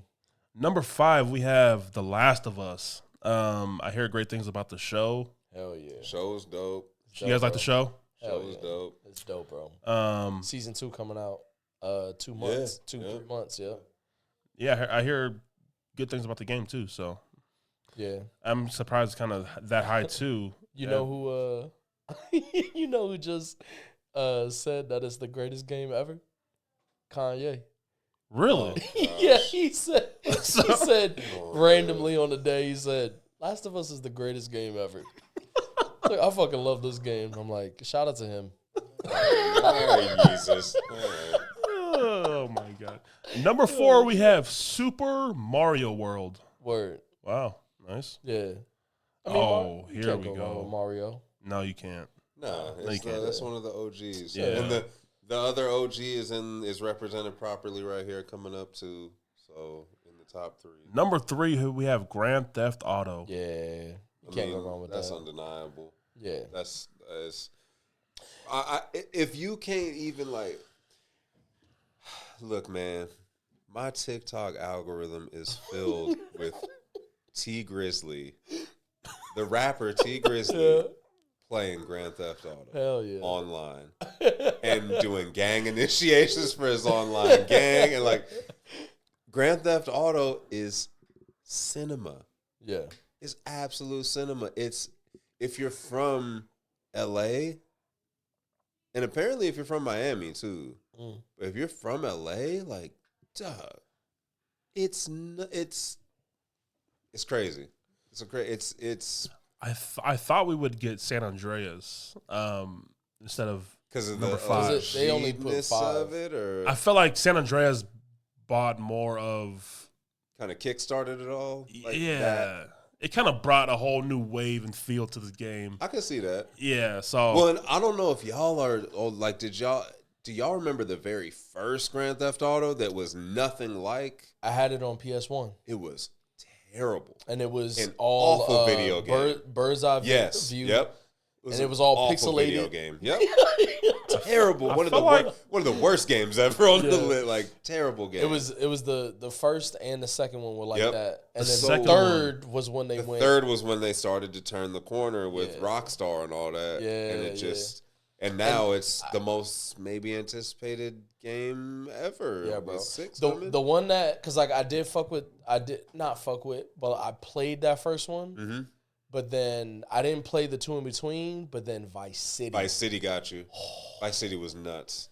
Vice City had Nuts. and the crazy because my parents they were teenagers in the 80s. Mm-hmm. So like Also, a lot of they 80s could co-sign music. a lot of it. Yeah. So then this is before I had an MP3 player or whatever. You know what I mean? I didn't have no shit. I would turn on the game, steal a car, go through the radio through the station, stations. press pause, and now I got music. Now I'm gonna clean my room. Now I'm gonna clean. Now I'm gonna put my toys back. Yo, that's a But- cheat code of all cheat codes Oh, right there, man. y'all. It was y'all better amazing. peep game. That was amazing. That was amazing. That, and you know then, what's funny? That's what. So Grand Theft Auto 5, like that's what we used. I would go to. Obviously, I go to Blonded Radio. And listen to Frank Ocean Hell nights while yeah. I'm riding around robbing niggas and Nice. shit, like doing doing Auto- drive-bys. All the music tornado sounds for- better with you. Out the window. I've been Grand Theft thinking Auto about you. it's Oh my It's- gosh. it is so properly rated on here because again, like you could just go online and open world play Word. and turn your mic on and see all the crazy shit that people say to you. I wonder if they're gonna change up open play like that too, because they changed that on Fortnite where like an open play. So I play trios, right? So you got 3 on the team. I can only talk to my teammates. Oh, I It see. used to be when I clapped you, nigga, I could talk wild to you afterwards. And they changed that because, like I got called so many N-words and they didn't even know I was an N-word. Like, Right. and it's by like 7-year-olds in Pakistan and Yeah, it's like, crazy. Australia, mate. Crazy And as so like, I love that aspect of GTA though, of that like, I could walk up, snatch a nigga out of his car, be like, fuck nigga, this mine now. And just drive off with his shit. And then he could blow me up and I could respawn right back at him and we could go at it for an hour like that and I won't get tired. I love when you steal a car and they try to fight you to get the car Yeah. back. I love that. Like, Whoop, let's hey, fight. hey, let's go. Come on, bro. What's up, nigga? The same old 2 punches and Or come like- from the shoulders. Sometimes like they'll try to hang on to the car. Yeah. Nope. So then you just go. Nope. No, you know what? I'll run into a building with that. I'll teach you a lesson. I'm gonna go steal another car and turn on Frank Ocean immediately. Hell yeah, yeah, bro. It's a classic game. Great bro. game, man. Number 2, we have Tetris. Yep. That makes sense, bro. That's It's an a all-time. classic. Just a great starter. Tetris will get you through any doctor's visit way. Like it'll get you through anything you got to deal with the government on, and you just sitting in the waiting room and you done scrolled yourself out. You just like, man, let me stimulate my mind another way. Oh shit, Tetris, let's go. Next thing you know, And it's something that your parents love and grew up with. And Yeah, they that's true. Everybody. They just love Yeah, it. bro. Tetris good in every hood, man. And when don't fuck around with no Tetris too. You get up those levels, bro. Yo, when that shit shit get start hard. going a little too You're fast, like, baby. oh, Hey, nigga, oh, hold on, shit. bro. Hold on, bro. Oh, fuck, squares. I switched it that way. Hold on, bro. Shit. Yeah, bro. Oh, man, I'm about to break this fucking computer. Yeah, number 1 was a real letdown. Number 1, we have The Legend of Zelda. Yeah, whatever. Bro, get the Whatever. fuck All right. off my... Grand Boo. opening, grand closing. Like, Yeah. let's get out of here with that. Nah, that's just ass. Get the fuck... No way. Yeah, So bro. let me, No all thanks. right. Let me give you, all right. Have y'all heard of the game Ark? A-R-K. I feel like I heard of it. Yes, I've seen the cover. Okay. So, concept of that one, right? You basically have all three of us could have planets. And on those planets, we are raising dinosaurs. We are raising dinosaurs to start a dinosaur army to protect our planet. Wow. This game apparently goes 24 hours a day if you want it to, and most people want it to. I used to have a cook that would set alarms. Oh, shit. So that he could log into the network on his phone, and him and his boys would FaceTime, and they would like, it was legit. My man came into work late one day in a bad mood. What's wrong with you? We got raided last night. You got robbed? Your apartment? Nah, man, our planet. They took all our eggs. I had a bunch of it. Someone took my fucking Tyrannosaurus. Bro was like, nah, like legit. And I was just like, that's crazy. I could never understand. Wow. But they have like, it's a big following, I guess, on that one. That was one I was surprised I didn't see. NBA Jam. No NBA Jam on the list. I'm with That's you. more of an arcade one. Sure, obviously. that's a classic though. An arcade classic. If we talking PC, no Oregon Trail. I don't know if Oregon Trail is too old for y'all, but Oregon Trail was something that we all played in elementary school. It was the first video game I ever played. Yeah. Oregon Trail. Oregon Trail is a classic. One that I've never played. Two that I've never played, but I'm shocked weren't on there. Just Dance and Guitar Hero. Whoa. Never played either of them, but I mean, they're the popularity of them. Well, I would say I did not think of those. before Just Dance, like I'm surprised they wouldn't throw DDR on there. Whoa. That Dance one Dance had- Revolution, baby. That one had the That's- world fucking with that one. That's a DDR great one. walked so that Just Dance could run. Word. Like, Yeah, that's a classic. And bro. Guitar Hero, they ended up stretching that into like the whole band. You have a whole damn band in your living room. Like those ones surprised me. It surprised me that this latest Spider-Man for PlayStation 5 didn't make it. Again, I've never played it, but I have heard it is Crazy. one of the most incredible games, like open world games that you could ever play. Old original Nintendo Mike Tyson Punch-Out. Nice. Surprised that didn't make it. For me, again, Ken Griffey Jr. baseball. GoldenEye. Surprised GoldenEye didn't make it. No James Bonds, bro. No James Bond. It's crazy. No GoldenEye. GoldenEye That is surprised me a lot. Fucking crazy game, bro. I love that game. I was surprised. Are you guys surprised like no wrestling game was on this? So I said no fight night. That was my next one. Was no fight night, no WWE? boxing, no WWE, no NCAA. They didn't have any of the NCAAs on there. And Sure. I would say up until GTA, NCAA was probably the most like requested and I think it showed with this last release of That's what I NCAA, mean, right? like how big this game was The missed. community is So- big, bro. What game were you about to say? So I think I got one. I got no FIFA. That's me personally, but FIFA is huge worldwide. Sure. And then these last two kind of go hand in hand. One of them was Tekken, and the other one, I don't know how. Excuse my language. I don't know how in the fuck you don't have Mortal Kombat Thank you. on Same. the motherfucking list of best video games Mortal Kombat ever. bro. Mortal Kombat Bro. is one of it's the greatest fighting game to me ever. 100%. The characters, the violence, it was a controversial ass game. Yeah, bro. Niggas getting heads ripped off and like, Yeah, bro. Like the fatalities was like, bro. It made it had like politicians like Yes. sweating, bro. They were like, "What the fuck is this? Like, this is like demonic. This is straight from hell." And y'all need There to were stop literal this shit. backdrops of like in hell, like Yeah, bro. And Like, it was like a fucking terror to the country. It was But, like, the grown up fighting game almost. but it was amazing. It was incredible. And All then they shifted it from fatality that you could turn a nigga into a baby. And then they had friendships where every character had their own special thing where like, oh, I'm gonna give you flowers, I'm gonna make you a balloon animal. Like Nah, that ain't And it. with each game, I think the story mode got better. Like, Yeah. I think like when it hit like 2009, 2010, when that game came out, where you could like do duos or something like yeah, that. bro.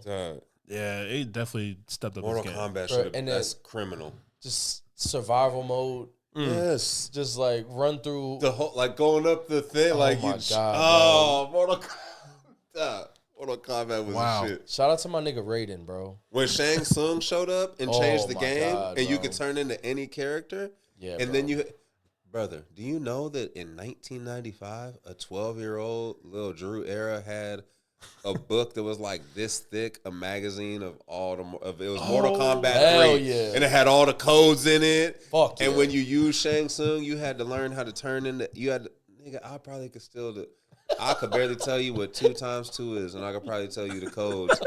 Once I turned into Shang Tsung, how to do everybody fatality and shit just off of muscle memory. That's so dope, bro. And for them to be like, yeah, nah, but let's put 2 Zelda games on here. Nah, that ain't it. No thanks. Man. Oh, the cheat codes to different games, the paper. No, when you would write them down? The papers, bro. What?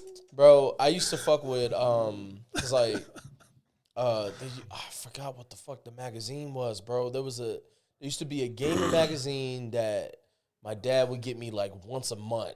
Like, it was only when it was like on a payday and it wasn't a rent check. Like, he would get me and Michael the magazine and we would look through it because we were like, yo, like, I know that, bro, I know they got some codes in here. Come bro. on, man. And I forgot what it was called. Man. Game Pro? Game Pro. Wait, is it Game Informer? Game Informer might be one, yeah. I think it might have been Game Informer. I feel like the nostalgia going through right now is crazy. Bro, I loved it. What a time, man! To try to, I loved the it. homies would give you a list, be like, "Yo, hey, let me get those codes. So I'm trying to go to that secret level. Trying to go to that secret level. Let me see it. Let me get get the code for unlimited, gold coins or whatever. Like that's man. It was cool too because there was a time where like, nigga, if you play video games, you low key kind of a nerd. Yeah, 100%. Like video games wasn't cool like that. So like, if you found somebody to play the same video game where it was like, yeah, you ever done this on the game? I didn't even know you could do that. It's like, wait, what? Man, bro, I got you tomorrow in third period. I'll bring you to nigga, bring them shits, bro. Let's get it. Like that shit was like so demoralizing. Like when you like find a friend that played a game, but then he's like so far advanced. Oh man, he like I'm like, fuck, man. Like, I thought I played this game a long time. Like, how much do you fucking play, nigga? Like, what the I just got this game for the weekend at Blockbuster, so I just ran it in. That's a rental, I gotta return it on Monday. Yeah, bro. Yeah. I'm still just playing it for fun. You trying to like go pro. Like you know what's funny though is that's how it is now online. And like I'll tell these little motherfuckers they be on here like, you suck, bro. I be like, nigga, I got a whole job, bro. Get the fuck out my face, nigga. I don't be on here like that, nigga. This is for fun. You was just on school break playing this 24/7, man. Get out my face, little kid. Go ask your mom for some Robux. Oh, what I'm saying. That's how I always tell them the same thing. Hey, nigga, chill out before I be your stepdaddy soon. Nigga. You quit playing with me, bro. And then I'm going to be on the PS5 all the time. I'm going to take it from you. Punishment. Get your punk ass. Shit. How dare you kill me, bro? Yeah, bro. No, it's disrespectful not to have Mortal Kombat on there. They had a lot of bullshit on there to not have that one. To not fit that in. To not have that one. And they made terrible movies about that video game. Bro, I love those movies so much, bro. Oh, that's the childhood. We still be quoting them shit. So I showed my wife. We were still dating. I showed my wife Mortal Kombat, the first movie, because she'd never seen it. Oh, damn. And I was like, oh, shit, this is about to be amazing. Like, oh, you never seen God. it? Yeah, let's watch it. It was one of the worst watches we've had to date. Yeah, bro. She hated that shit. I was like, fuck. Just didn't get, no matter how hard you tried, yeah, bro. It went bad. Yeah. So you ain't make it to Mortal Kombat Annihilation, is what you said? I'll keep that one to myself. Oh, man. So let's move into the music. So 14 days into the new year, we've had some crazy shit pop up, not going to lie. A new West vs. East kind of going on in 2025. Oh, man, yeah. But before we get to that, I just want to say Not Like Us hit 1 billion streams. Spotify? The biggest disc streamed ever. Like, it's kind of crazy. 1 billion is insane. Not even in a year either. Yeah, way less than a year. So, like half a year, something like that? Like 6, 7 Yeah, months? because he dropped it like May 4th, or 3rd, May 4th or 30th. Yeah. Isn't that crazy? And, oh, man. To hit 1 billion is insane. Imagine. Like, I know that song's huge, but like, a billion? Imagine hearing that. Like, oh, yeah, there's a song where everyone calls you a PDF file, and it got streamed 1 billion times. I'd be Oh, sick. a billion people sang along to A minor. What a horrible feeling. Yeah, those guys feel terrible. So I took time like not listening to that song, try to avoid it as much as possible. So I played it not too long ago, like a few days ago, again just to See if it still hits. damn that shit hit. Still hits? Yeah, bro. I'm like, damn, this shit's good. There was a great tweet the other day. Some dude said, I just listened to my music on shuffle and Euphoria came on and I hadn't heard it in a while. And man, Brother, I love that song. that so thing much. is a master class Bro, of picking somebody apart. I love that song. Euphoria is dope. Oh, But like for me though, it's still like I do fuck with those songs heavy, but like that, bro, it's still my one, bro.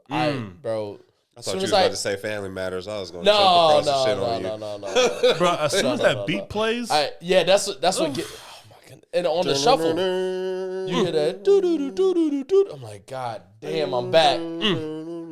Oh man, it's too good, bro. But yeah, what you got, bro? so that should kind of go into the next one. I just want to get your thoughts on Drake putting out a freestyle. It sounded like he was calling out a few people, but it sounds like he was just talking to LeBron James. Yeah, bro. The Fighting Irish freestyle is what he's calling it. It was recorded on like a really weird camera or like something. Or like it felt like it wasn't supposed to be leaked. Yeah.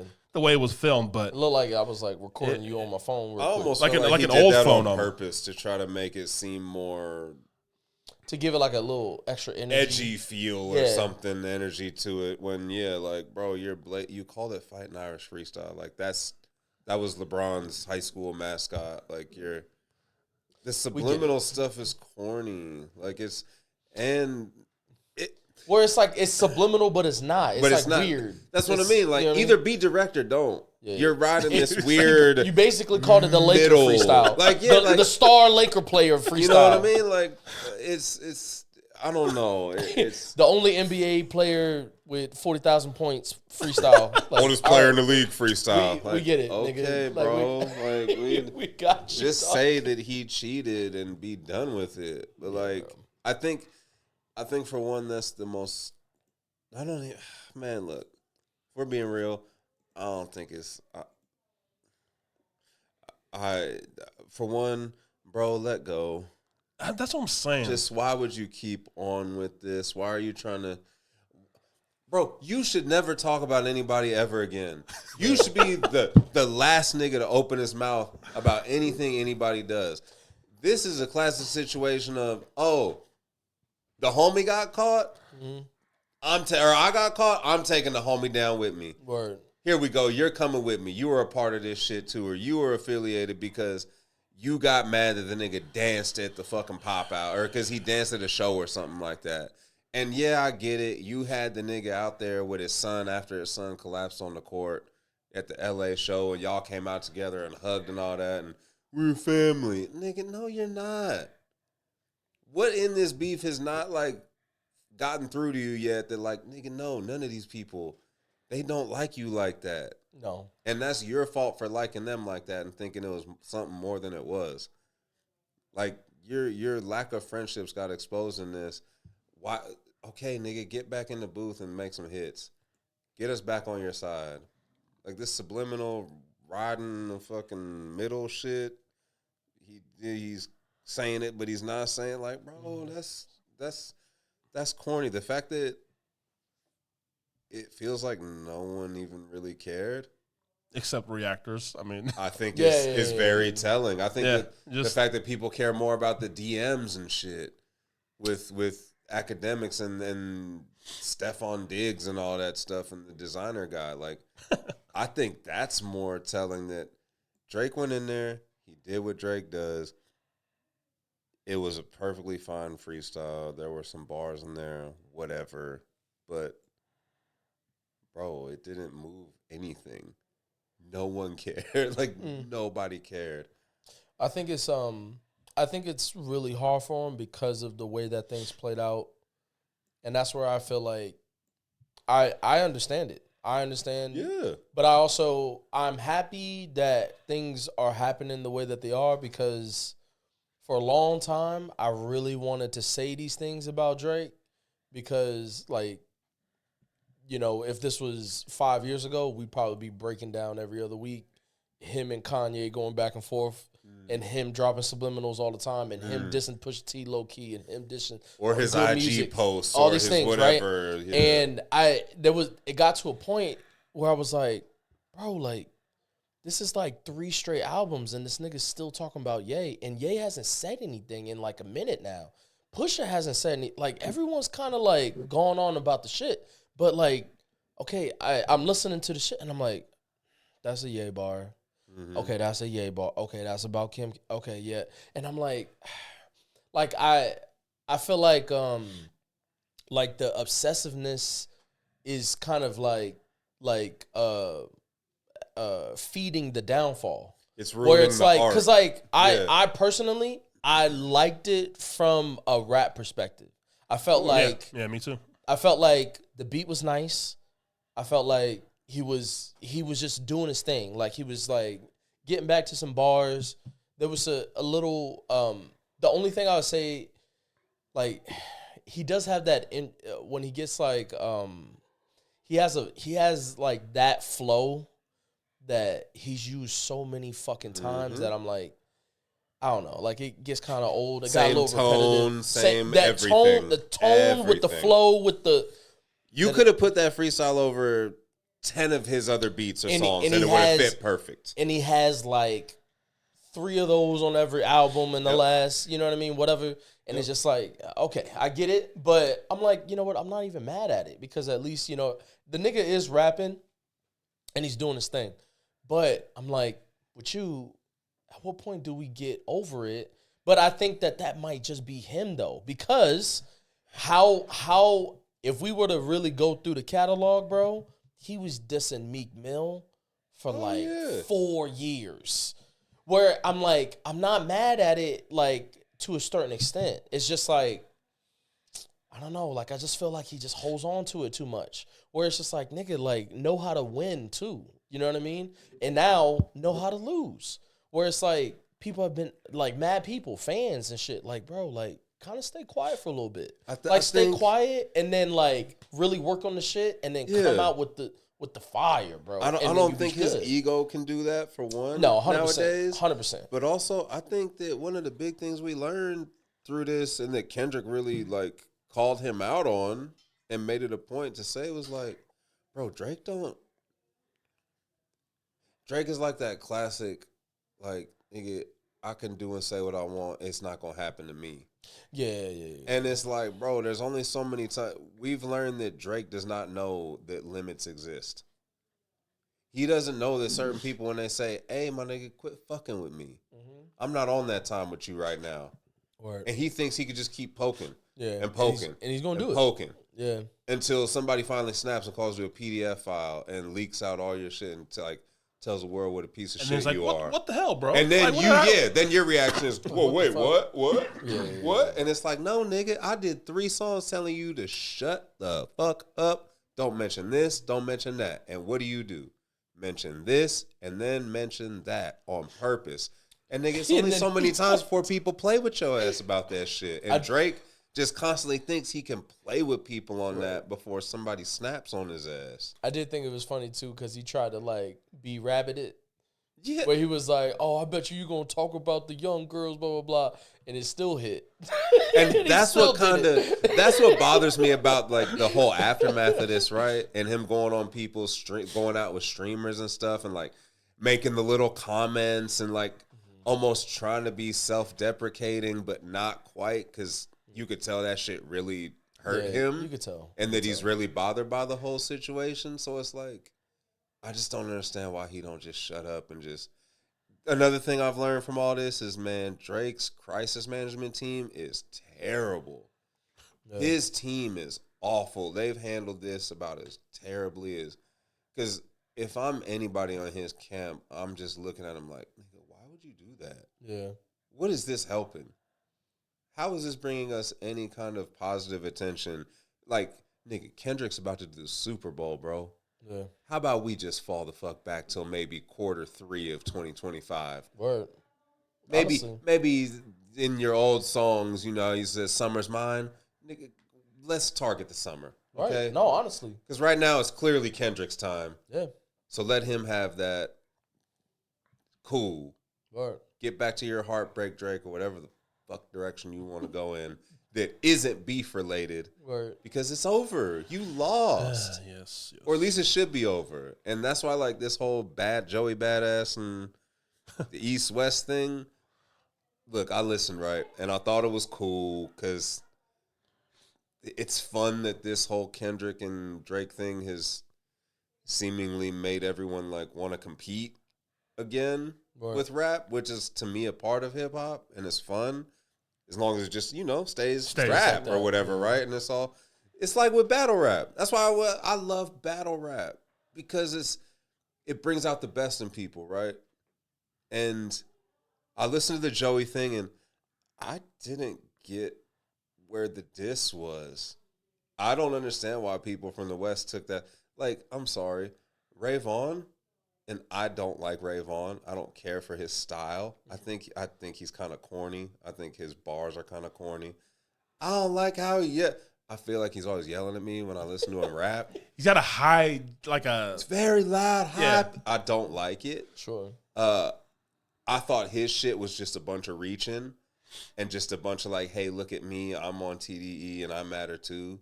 The one that won the whole thing for me, honestly, have you heard Daylight's submission in it? How you? Oh my God. This Daylight's that dude, This man. guy, Daylight. He's been that dude.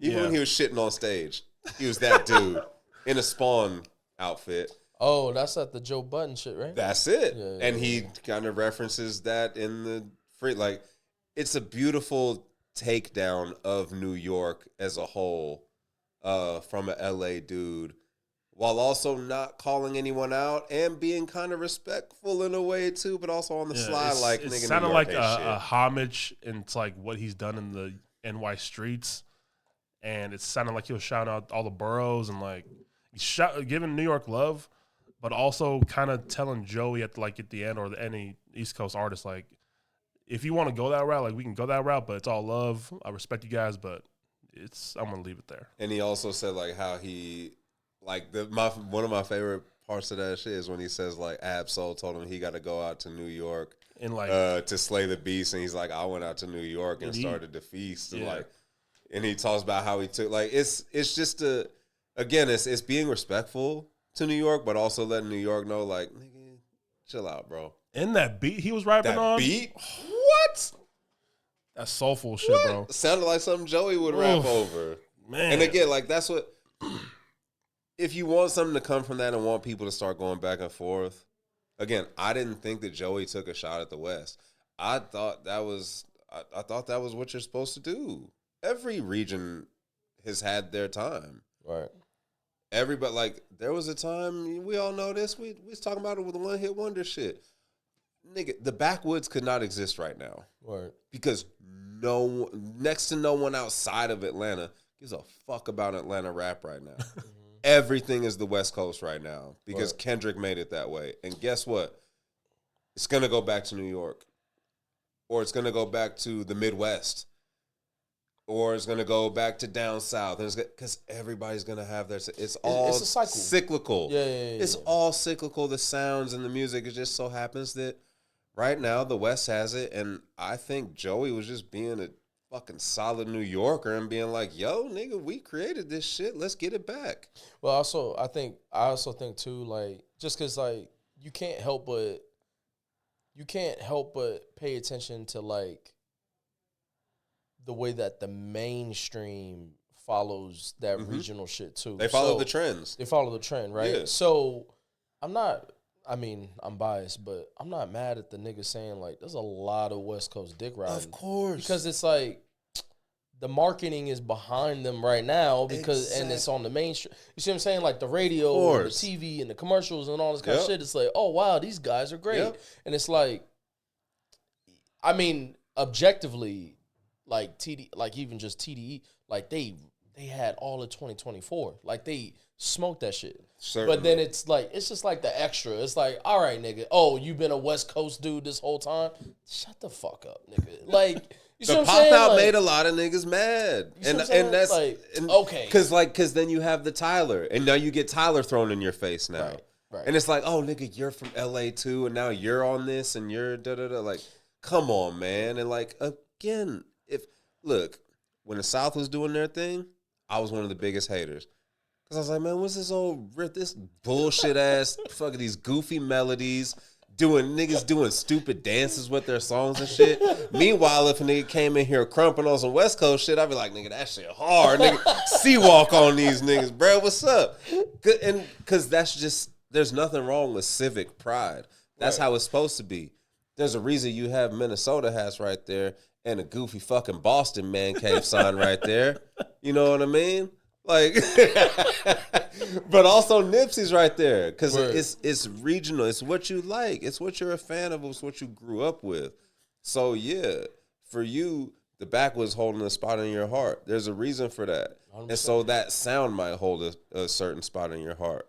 For me, the West Coast sound. It's what I grew up on. It's where I'm from. That's what's in my heart. So of course, when other regions are up and we having to talk about it, I'm going to be like, yeah, I mean, that shit cool, but nigga, it ain't the West. Yeah. I'm never going to give you full props. I can admit I'm a hater to that degree that I'll never give. Again, when we talk about, you know, in a couple minutes about looking forward to music, right?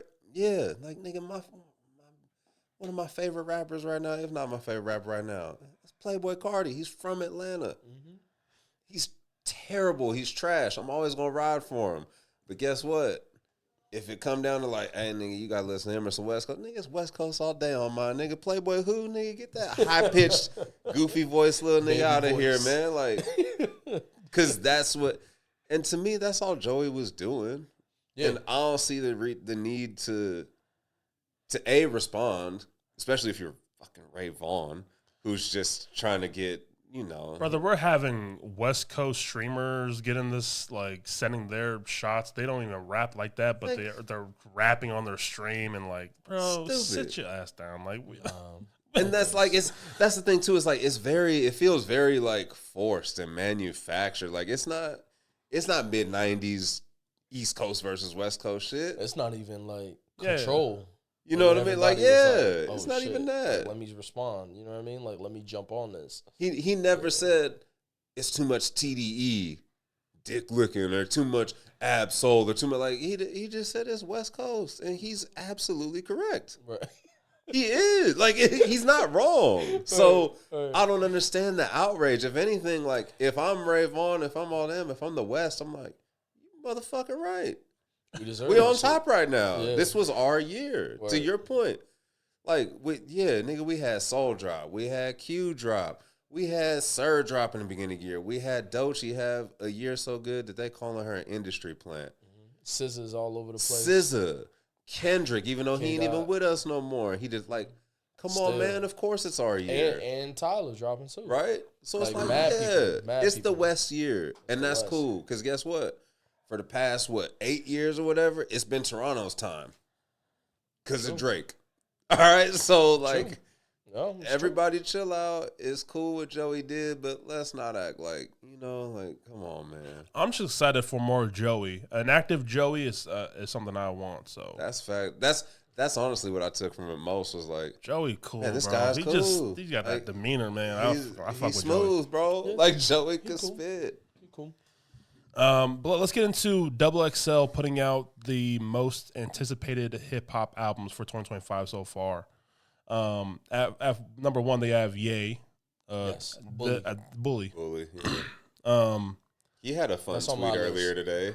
Did you see his tweet? I did not. He tweeted a picture of a goat and then just a long, like, just all these it was a very Kanye tweet, and it just reminded me of why he's my favorite ever. Just like, yep, there's that crazy genius I love. He did a big drop on Yeezy.com too. Yesterday, right? Yeah, I'm trying to cop some shit. I told you I got the pods. I got pods and shit. Like I got the pods shirts. Pods are fantastic. I love the pods. I'm trying to find a fit with them. You know what I mean? The pods are great. You have to find a fit for the pods? Nah, just like what I normally wear. Is it make sense. The pods are like they're like ninja slippers. Yeah. Essentially. They're just long socks with a hard bottom on them. Yeah. Like you look like you in the Foot Clan from the Ninja Turtles. I don't know why. Yeah, I thought you were talking about like earbuds or like No. like That would be headphones. I'm fire, like, what the though. fuck? Because he took like a bunch of his back like product, his stock, and like is selling them all for $20. Like he just type shit. And I'm not gonna get into it, but yeah. I'm always happy for a new Ye album. It don't matter. Bully. But I'm excited for it just because it's solo, and I hope he doesn't do. I just hope it's not a feature on like every other song, like how Donda. Because I love Donda, but Donda was feature heavy, so feature heavy. Like I hope it's more of just like, all right, you give me like 3 or whatever, but give me more Ye, bro. I'm the opposite. I'm the opposite because like I feel like the way that he's grown, I feel like he really almost can't give me just himself anymore and like have it be at a high clip. So where like he's lazier now almost, or like he just it's lazier when it comes to that. So he rather have Consequence, Ron Fest. He needs someone to bring the best out of. Because I'm doing this over here. Like I'm setting a fucking soundscape for this shit. So I'm getting the relationships in here. I'm getting the best out of. I'm getting the best Lil Baby verse. I'm getting The Weeknd to give me some fire shit. I got X, Y, Z. Do you think Do you think that essentially then that Bully or even like I don't want to say Donda, but like even Vultures, right? 1 and 2, and then Bully now. Do you think then that's like you think that's not as if you were going off of writing and his verses on them and on Bully, what would you suggest, like 80-20 writers? Yeah. 80 writers, 20% him? Yeah. Or even like a different. Yeah. No, I'm not mad at that. I feel like 80-20. So he's basically going to be coming back like spitting majority other people's verses. Yeah. I think that's what's been happening for like the last like 3 albums maybe. The only reason I didn't want to say Donda was because it feels like Donda was personal. Pablo, a lot of stuff on there was Pablo. I could see tracks. Kendrick, yeah. A lot of them gave him shit. Yeah. So I feel like I'm not mad at that. I like Pablo and Donda. Like I'm with you. I just I'm just thinking like I think that the solo effort though, where it's just like a little bit like the working with the collaborator is hard, bro. Like I fuck with the Vultures, but it is also hard because as much as I love Kissy Ghost, I could hear the Cudi influence, and some of the things could have been a little bit better if it was less Cudi influence. See, and I thought that was perfection. I thought that was a perfect. It's album. To me, it is very, very, very good. I hear him loud and clear. You see what I'm saying? And I know what you're saying too with the Cudi influence. I felt the same. Now I totally get that part. I look back at it now, and I feel the same way about Watch the Throne. Like I feel like it's great, but I feel like it could be excellent if there's more. If the percentage of J goes a little bit down and there's more Ye. Because especially at that time, I feel like Kanye had the hot streak and that nigga was on the heater. Kanye like was definitely the star of that album. He should have been more the star of that album. Bro, at that time, Cruel Summer's right after that. It's right after Dark Twisted Fantasy from 808. You ain't got to sell me. I'm already knowing. Yeah. But I'm with you on that. I agree. I feel like if he just had a little bit, but it's hard though too, because like Jay is his big bro. So I understand it. You know what I mean? There was a pecking order there, but also it was like it was almost like back in. I mean, it's an old reference. I don't know what. Like it was like in Toronto when it was McGrady and T-Mac. Word. And it was like, Jay was Vince. And Kanye came up, and it was like, all right, T-Mac is inevitable. Yeah. It's only a matter of time for he's going to be, he got to leave, and he's going to be his own thing. Right. This dude is too good. You're not going to be able to have both of them. They can't coexist and both be like, he's too good. And Kanye was definitely on that trajectory on Watch the Throne. And seeing like with Vultures, I thought Vultures was way too much Ty. Yeah. I didn't, I thought that was a weird mashup. to begin with. I rather would have just got Bully like Ye on his own, but they also teased Vulture for so long and all that stuff, and then it came out, and I was like, all right, Sure. the Ye I know, Right. That's cool. Yeah, next we have Playboy Cardi. Yeah. Makes sense. Next we have Cardi B. No thanks. And it's kind of crazy she's been going off singles this whole time. Yeah, bro. Like, Mind you that most that's of them, insane. can we be honest too? Like, a lot of them sound the same. Yeah. Absolutely. They've come and gone too. None of them have really been like. Well, is WAP a Cardi single or is it a Or Meg Megan. single? Because that would at least be a song that was like a moment. Like I'll that give was you some who's shit. the lead on that. Because at least that one stuck around. Technically, it is a Cardi B song. Okay, so at least that one. But besides that though, like, bro, like, has anything really stuck, bro? It's been more about her personal life and her relationship with Offset more than Unfortunately. anything else. Yeah, bro. Like, And it's gonna be one of those things, bro. Like, how you supposed to get hot again, bro? Your last shit was in 2018. okay, but here's the 28. thing, right? That's Check 7 this. years. She also all right. So I'm going through her stuff, right? 2017, was Invasion of Privacy. Oh damn, that's way worse. Shit. She was also on the 8 Flo years. Milli this past year. Word. Never Lose Me with SZA. Yeah. She had the song Enough, which was a Good bop, song. Good but it song. was also the same song as Up, essentially. Yeah. Like the same kind of cadence. Oh, the I same, forgot about Up. If it's up, then it's not. If Yeah, it's that up. one was hard, bro. She I had like WAP. Up. She had she had that song Bongos. That was another one with Meg Thee Stallion that should have been bigger than it was. I feel like that came and went fast. She, Like, and she was on the track with Glorilla. Like Yeah, she I love that stayed song. relevant through features and singles. But it's just like honestly it's a lot like Playboy Cardi. Both Cardis are kind of just Playboy Cardi ain't come out with nothing since 2020. He's teased a lot. He's done a lot of singles. Obviously, a bunch of features. He was one of the biggest artists of 24 without like releasing an official single like on a DSP. And Cardi B's kind of been the same, except I know Playboy is gonna drop. I don't know if Cardi drops again. She's talked about like I'm not gonna do like.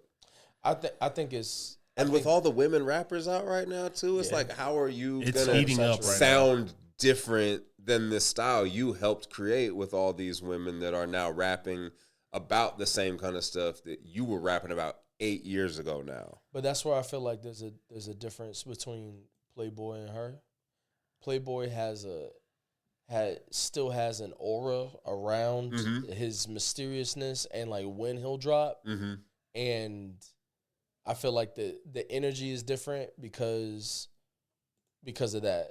Cardi is in a market where it's not the same, where like a lot of girls took your formula and ran with it, and now you even got potentially that completely shifting where people are not even really fucking with that no more. Where the style you Doechis created and Flo came and Millis went. and like these girls are like real spitters. Rapping. Now they're coming back around, and you come off a year like if you look at the landscape, right? Kendrick and these West Coast niggas, these niggas is rapping, and even Drake, like this nigga, like he's but he's let's not trying act to like like Cardi could rap. No, of course, Cardi of B course. could rap. That's But- why I liked her to begin with. But I think the content is going to matter Of because course. you're older. Your I fans want are to hear older. you rapping about more adult shit now, But not popping your that's- shit open. But this leads me to the next point. I think that is scary because you got popping, you got a Grammy, you got like super popping when you was on some ratchet shit. But now you are 8 years older. You have several children. You going through divorces and shit. And naturally, it would mean like for a rapper who's coming of age, like that means like I gotta rap about some real shit. I gotta rap about my life. But will my fans resonate with that when they know me to be this ratchet girl? And like that's what sells, and like that's how I can make money. But I also got real shit to talk. That's why I feel like her not dropping is coming out of fear. I feel like she doesn't know. The game might have passed her by. As far What if as I waited too long? What she was good at, or what her deal was. Because even at that WAP era, that was only 3 years. That was in 2020. Yeah. And Meg was on fire. Oh, and yeah, she caught Meg at the height. Yeah. You see what I'm saying? Like, but that's 5 years ago. Meg is not fire like that. Meg ain't even popping like that anymore. She dropped an album this year. You see what I'm saying? Like, it's different. Like, So, I don't know if they're checking for it like that. The thing that made me, what I thought of when you brought up the content, right, for Cardi B was, it's not the same as far as what the content used to be, but I mean, is it that much different than like say a Kendrick, right? A Kendrick dropping a Mr. Morale. We're used to Kendrick having like heavy music and deep music, but he gives you bops and he gives you fun stuff and right? And then he drops Mr. Morale on you, which is like a total like, whoa, punch you in the face album of grown up stuff. Not that the stuff he wasn't rapping about before wasn't grown up, because it definitely was. Right. But the tone on it was different. It was just a whole shift, and the content was more relationship, children, therapy stuff, emotional, mental health, stuff like that. I would, and I get that it's hard for a person. Everybody's different to get there, right? Everybody shares a different, experiences different, but like, I would hope that, man, if you helped get this genre style of the way that the women are rapping nowadays, the content base of it, right? If you got that to pop, wouldn't it be dope if you could be like the one to get, hey, let's talk about something other than like popping our ass and the sexy reds.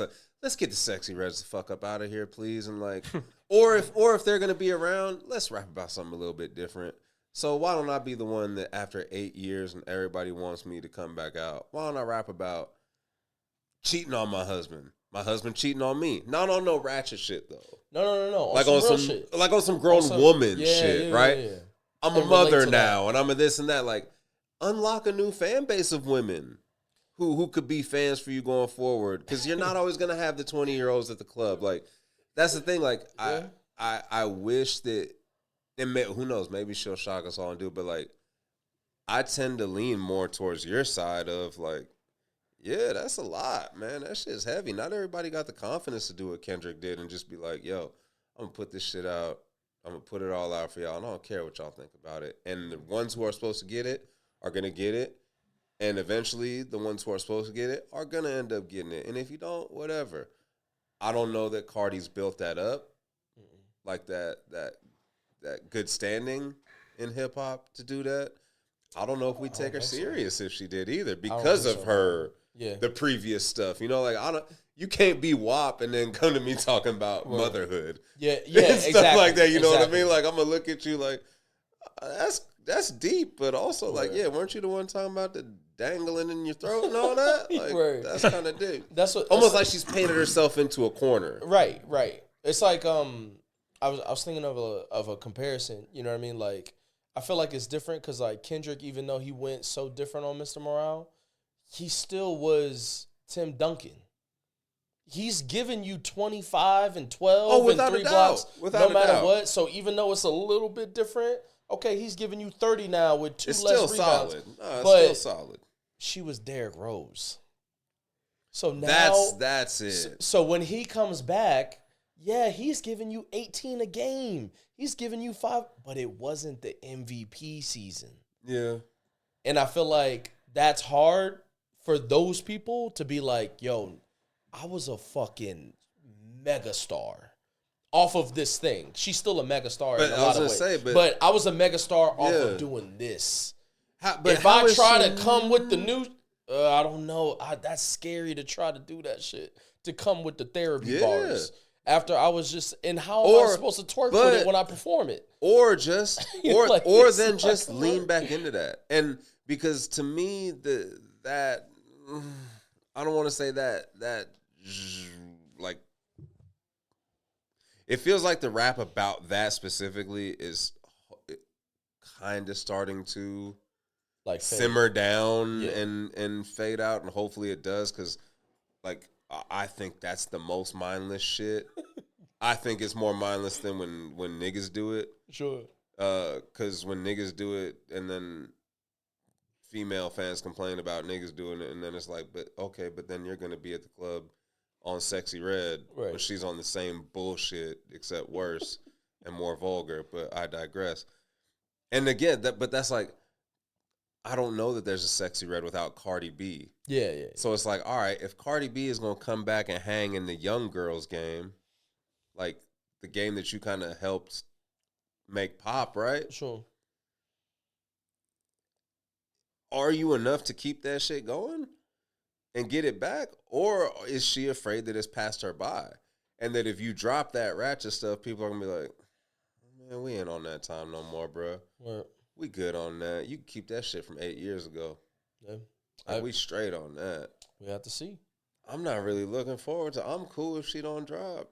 Yeah. Keep dropping your me little too. singles or whatever in your features, because I do like her. I think she's a great she's rapper dope. and fun as fuck, like a crazy personality. I but think like, she's a dope featured artist too. if you ain't in it like that, then baby girl, don't do it. Yeah. Just hop on and give somebody a quick feature and be done with it. And give them clout too. Not for Facts. nothing. Yeah, Like if you can get a good feature from her, like still from like some of the songs that she's been on, Come it gives on. it like, you know what I mean? Like it gives it clout. It gives it energy. If I see Cardi B on a feature on the album, I'm gonna click on it Yeah, you want just to hear what she talking about. And let me see what she's doing. yeah, and I might only listen to it once and then be like, all right, that's it. But I love that Flo Milli song though. come on, man. That's my shit.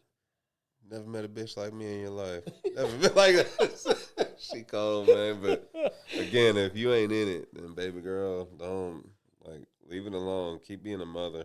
Or Yeah, next up we have ASAP Rocky. Don't be dumb. that's on my that's a big on my list. Yeah, it is on mine too. I'm interested to see how he comes back, how he sounds.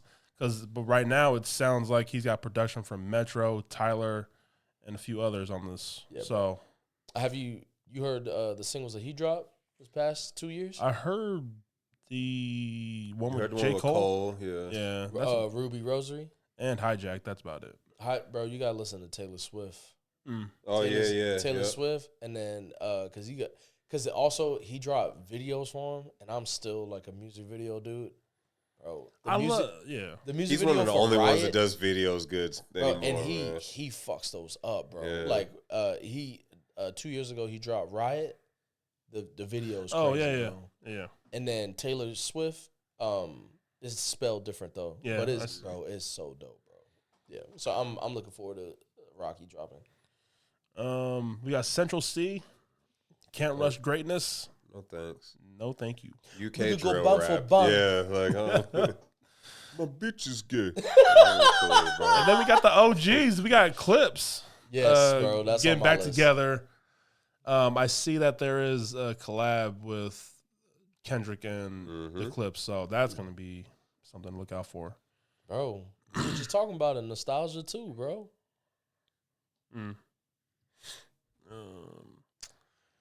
Let's see. So I'm looking forward to this one because these two do make great music together. We got Drake and Party Next Door. Yeah. See, and I believe that when I see it. Yeah. Yeah. I'm with you, bro. That's something that should have happened like 10 years ago too. Bro, Like we should have had that. yeah, because they have records together that are crazy. Like they work together well. P&D, not for nothing too. He's giving him some fucking heat on some of his shit, P&D has written so many great Drake songs. bro. And just songs in general. Yeah, like, P&D that nigga's got a pen. Absolutely. I do think I did hear Joe Buttons talk about like it is a little fucked up that you want to do that album now. When you should have done that album for that nigga 5 years ago, 6, 7, 10 years ago. Like I said, 10 years ago. You should have done it then. It's a look now you kind of step on his shit by waiting to do it when your shit is fucked up. Your name is fucking boo boo right now. And now you make Kendrick look like yeah. he called it. I mean, yeah. You see what I'm saying?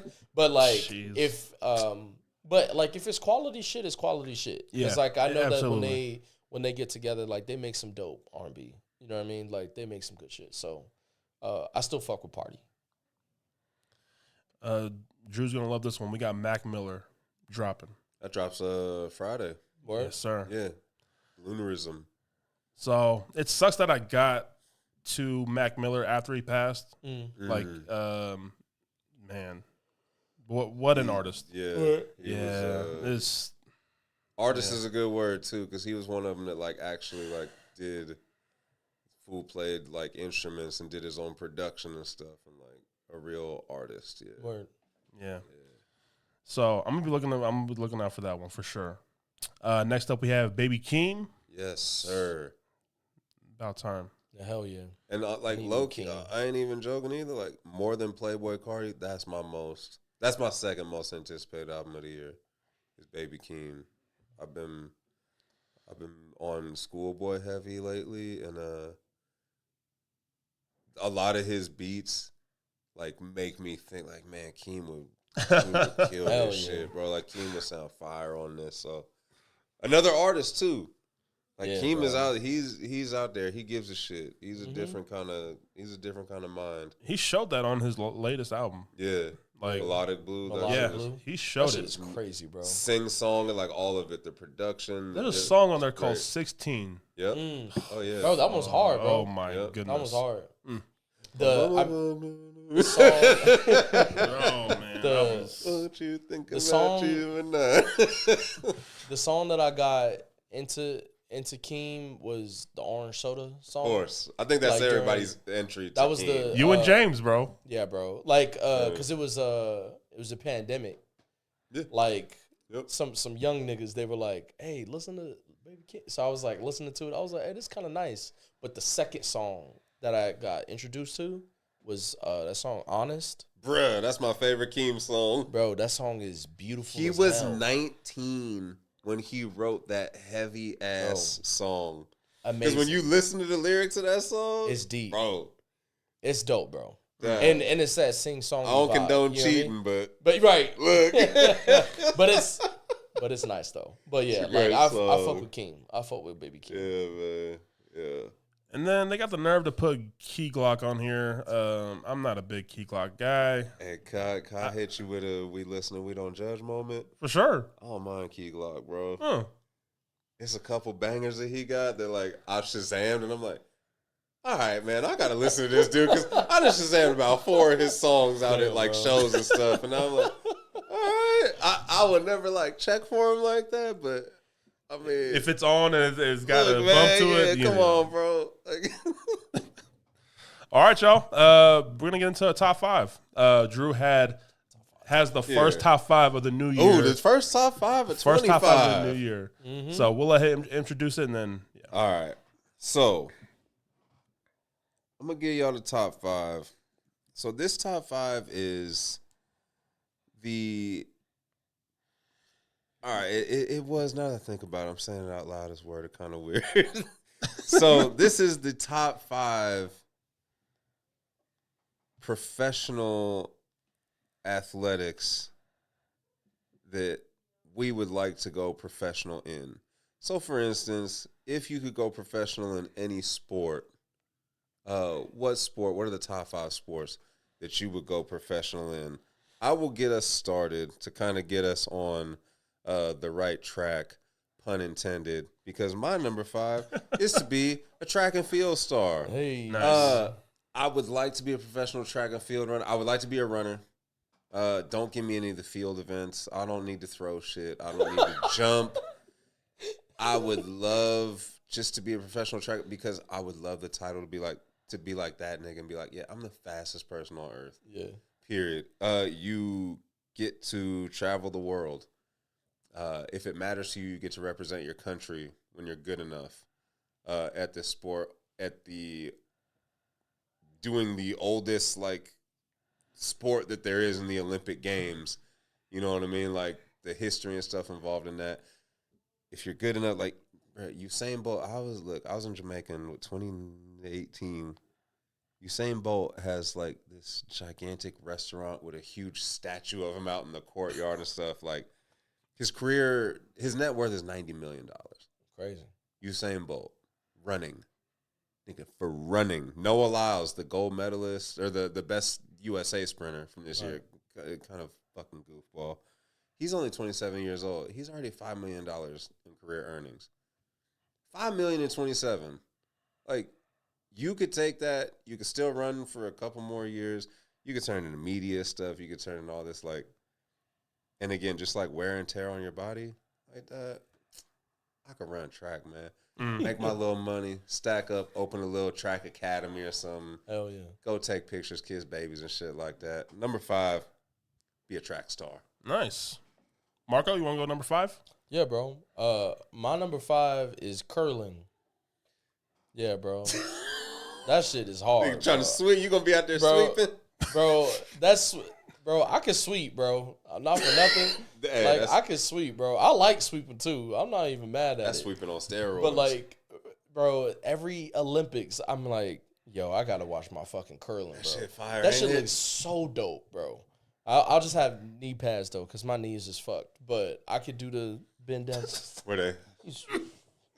Woo! They let it go. Bro. They be watching Brother, those Hey, they look so smooth when they slide, too. Brother, They keep sliding. They like, those forms are so cold. I don't know. Hey, so I've got like 3 bars in town, right? That have that I know of that have shuffleboard. Word. Because shuffleboard is like the same thing. Yeah, essentially. bro. So when I get on the shuffleboard, I be doing the same thing. I get Hell that yes. sand and I be like moving it, and I be Bro.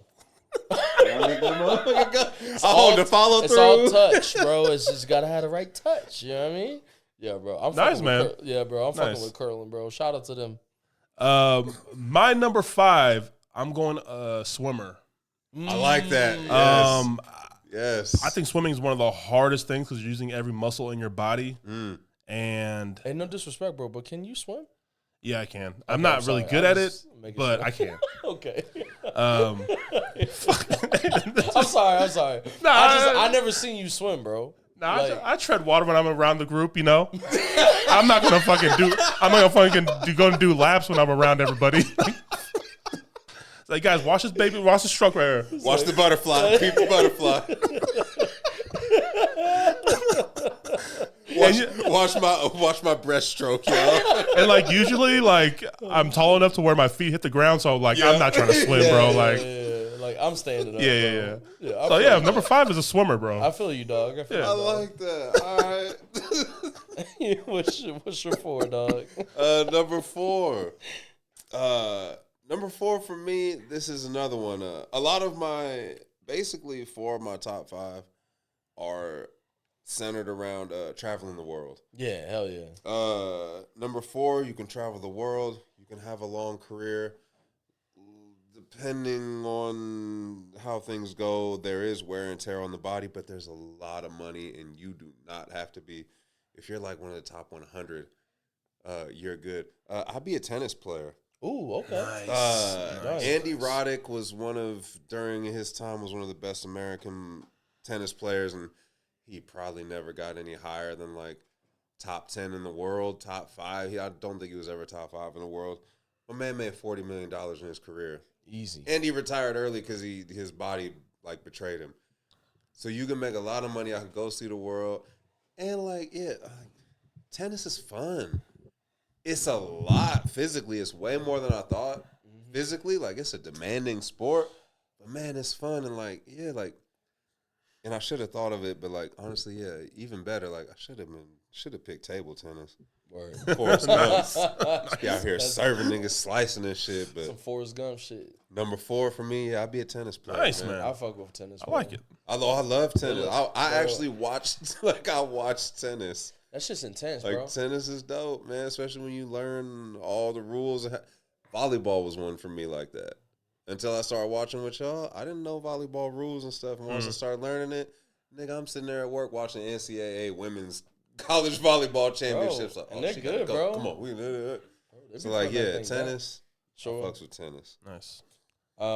My number 4, it's a little out there, but I watch the Ocho every year. Oh man, So I'm fucking with cornhole, bro. No, cornhole- nice. that was just on the other day too. Bro, on I'm the telling you, internet. bro, there was one year where we watched like 10 rounds of the championships, and it was real niggas out there. It was like Todd and his dad versus bro, for real. Hey, straight up. Just like- Yeah, bro. like some motherfuckers out there. You know what I mean? Glove. They got these special bags where it doesn't slide and shit. Yeah, bro. They got all types of shit, bro. It's real so high much tech. strategy involved. Like Tons, bro. And they be partnering up and being like, yo, I need you to kind of hit the thing on the right because then I'm going to come through and then boop, boop, boop. Bro. I just need you to hit me with the setup because I'm going to come behind that motherfucker. Have you played with randoms before? Like older randoms? Yeah, bro. It sucks, bro, because it's embarrassing. Yeah. Like, these niggas is pros. You got this old guy like, what the automatic, bro. Look at this fucking throw. Like, they automatic. Like, don't even hit the board. Just through the hole, like, bro, what? Steph Curry of cornholes. That's one of those sports where I want to show up for those old people, like pickleball. Oh, yeah, bro. It's one of those, but I mean, I got smoked by an old guy in pickleball. But brother, that cornhole is one of those sports where I want to show up and just smoke your way. Yep. Like, oh yeah, you thought you were gonna get me, huh? I don't 4 for 4, right? Yep, bro. Yeah. That because I don't want to look like I'm good at that shit. You see what I'm saying? Like, I'm gonna pull up like. You want to be a cornhole hustler? Hell yeah. Like white man can't jump, but with cornhole. Just pull up mad niggerish to the fucking Stonies and just start bow, But bow, all right. bow. So how do you pull up looking like a hustler at the corner? Like, do you show up in like a whole suit?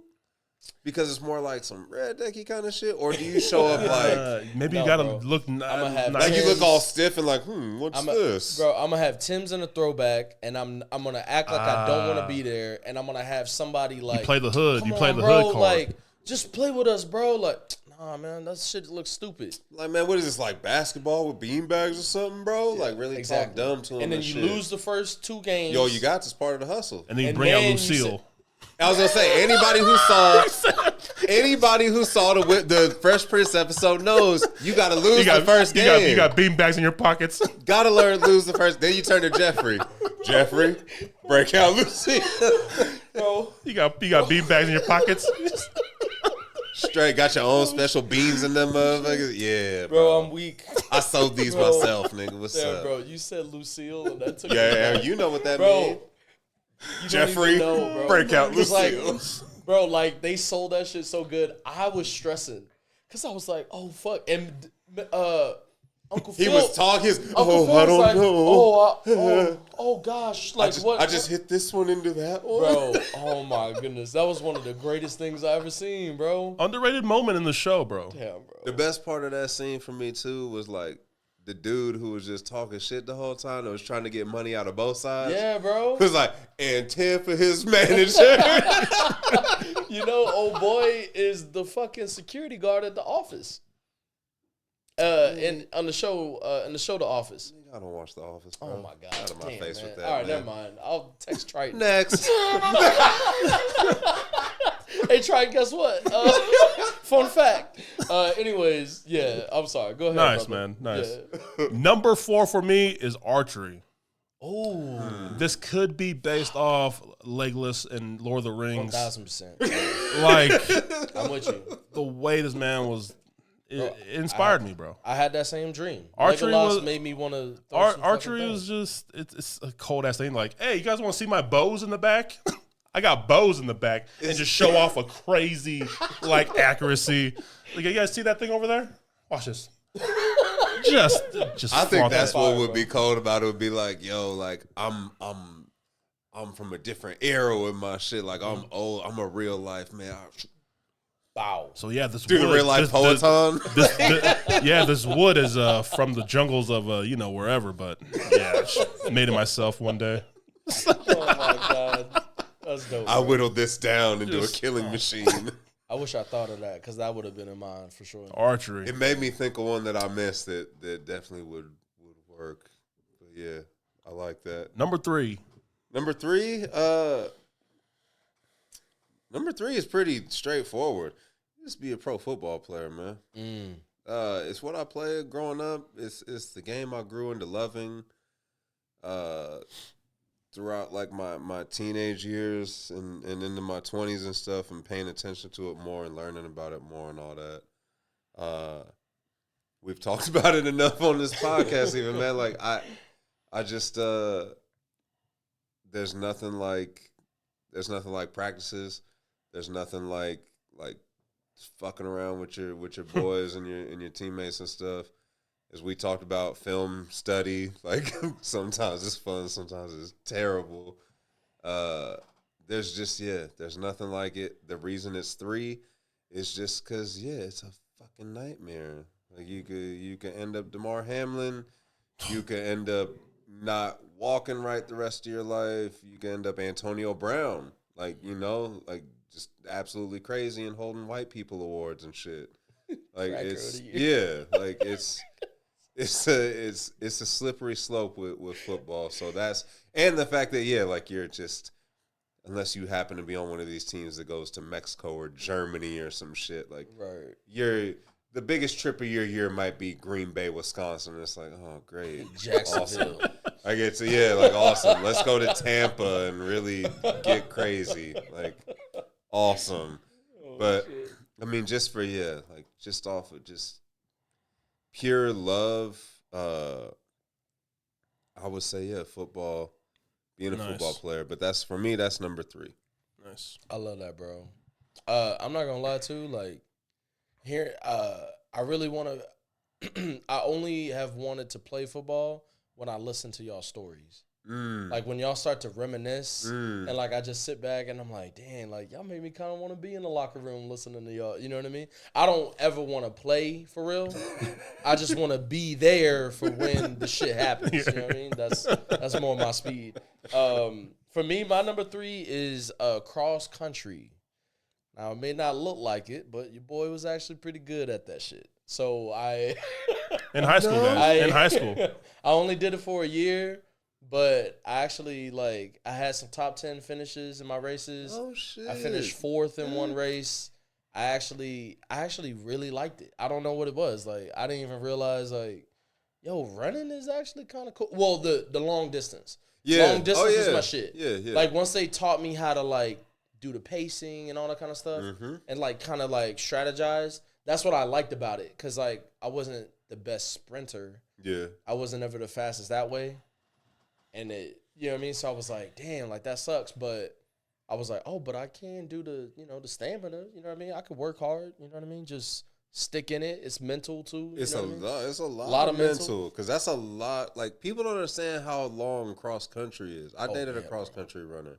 Oof. That shit is like, cross country is legit. It's crazy. It's legit. When you say running, it's yes. Your warm up is running, bruh. Yeah. Running.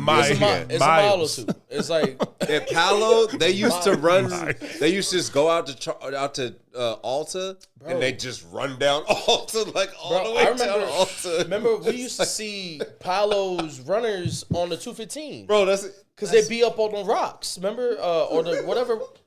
I'd be like, yo, what the fuck? Like, damn, man, like, that's crazy. Cross country is crazy.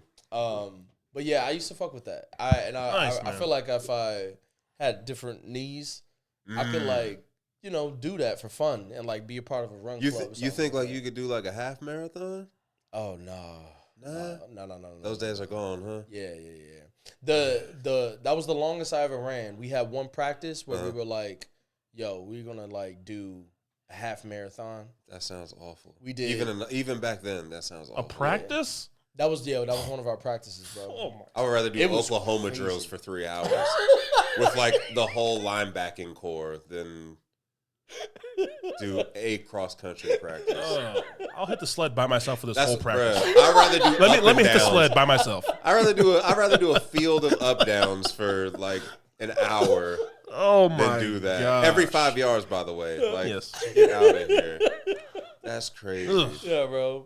Disgusting. Hey, we're gonna run a half marathon, and then we're gonna get into practice. Wait, what? Bro, I would quit so bad. Like, nah. Oh my god. No, coach, I'm not. I'm not doing it. You know what? Just get me out of here. Meanwhile, too, don't the coach just chill? He ain't running with y'all. He's sitting there. Our coach, she was a marathon girl. Oh, so she was about that life with us.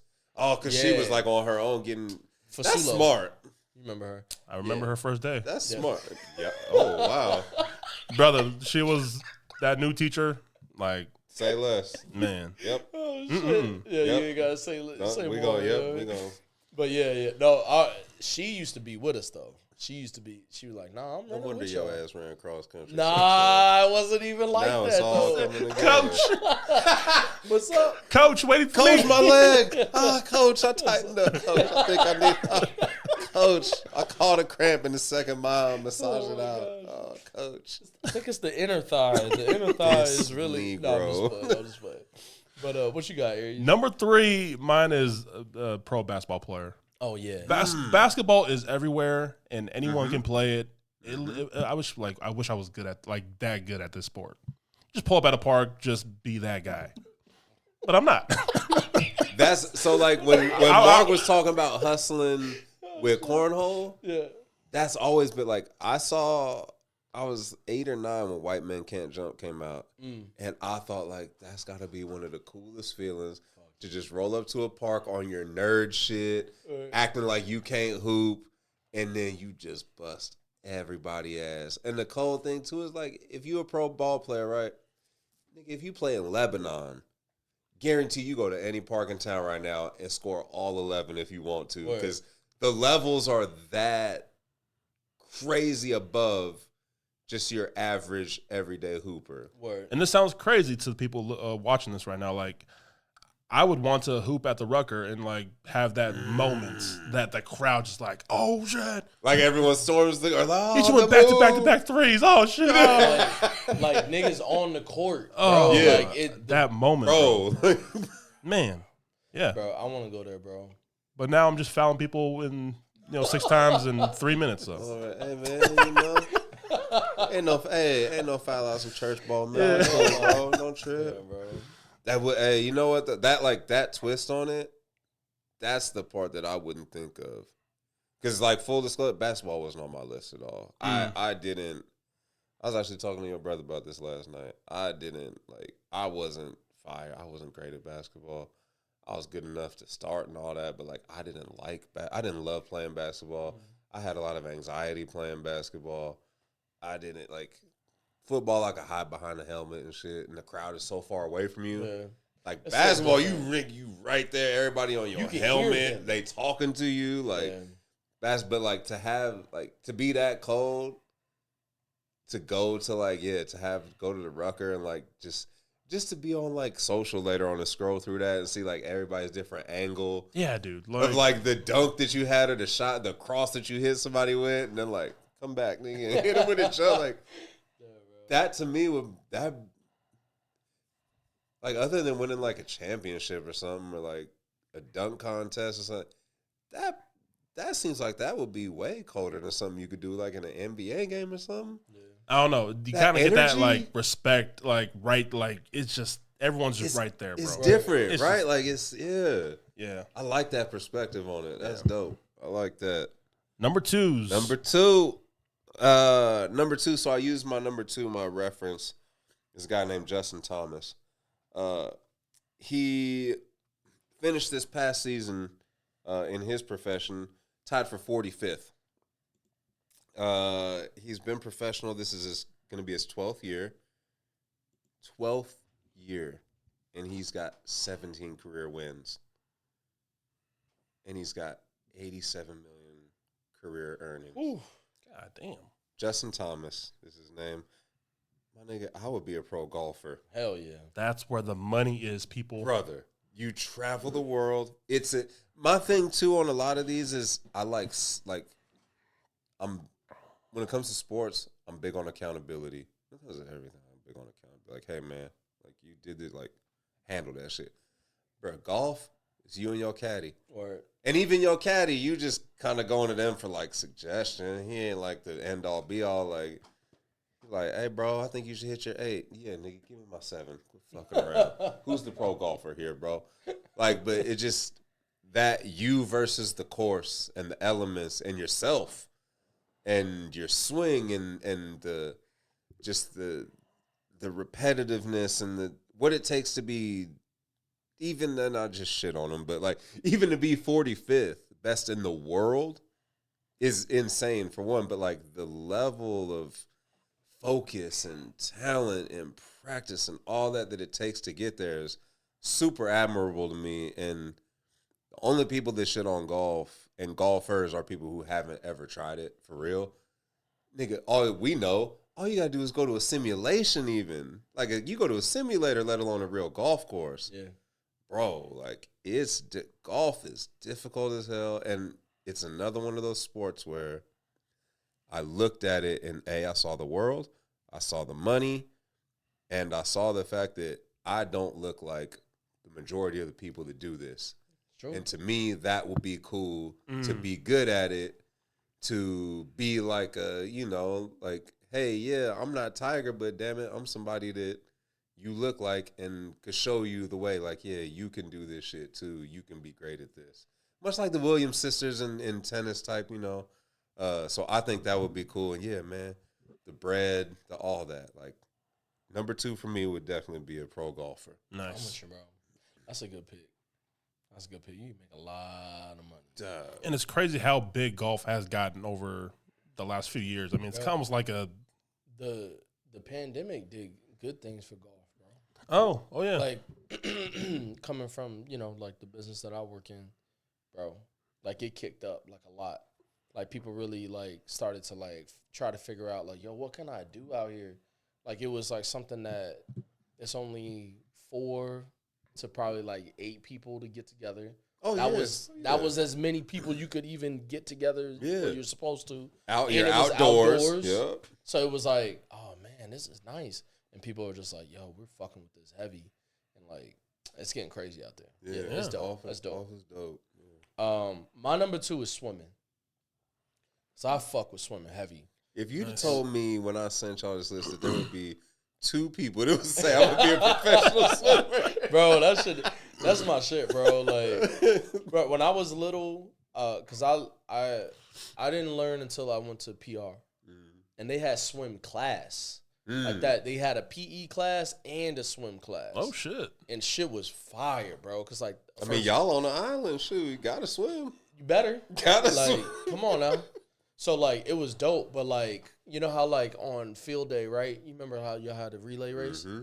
In PR, we used to have a swim race. No. The swim relay. I know that was hype. That's Oh, kind of hard. I know that was hype. Bro. Damn it, America. I'll never forget, like, bro. We doing it wrong. That shit was so fun. Bro. Like, getting to, like, actually do the dive. They taught us how to do the little tuck under, kick off the other side, and pop back up for air, and then keep going. Like, they taught us everything. I don't really remember, but they did teach us, like, the different strokes and shit. Like, but shit was fire, bro. And I loved it. Like, yeah, it was dope. It was dope. Nice, man. Just, like, on some fun shit, like, and it's, like, one of the best workouts you could ever do. Like you said, every That's muscle what I'm in your saying, body, like, man. The yeah, resistance to the water, all of that. It's crazy, bro. Like, it's dope. It's dope. Nice, And plus, man. like, that's, like, one of the most fun things to watch at the Olympics, too. You know what I mean? Like, Well, like Phelps made it. Yeah, Phelps made it. Yeah, he was exciting talking to about like field day and stuff and being a swim meet. All I could think was like, nigga, I would be just like Denzel in Man on Fire. When old girl was swimming, I just be walking along the hallway like, come on, Mark, Mark, nigga, you're a great white, nigga. You better get your boy in there like a damn salmon, boy. Get your dolphin built ass on the side, boy. I'll be in there getting hyped on the swim meet for field day. hell yeah. Nice. So my number 2 is a professional boxer. Oh. Um, Yeah. I think just having that confidence, knowing like I got these hands. If you want to talk crazy, boy, I can fight. And you might run into a jiu-jitsu guy one time, but the odds are looking pretty good.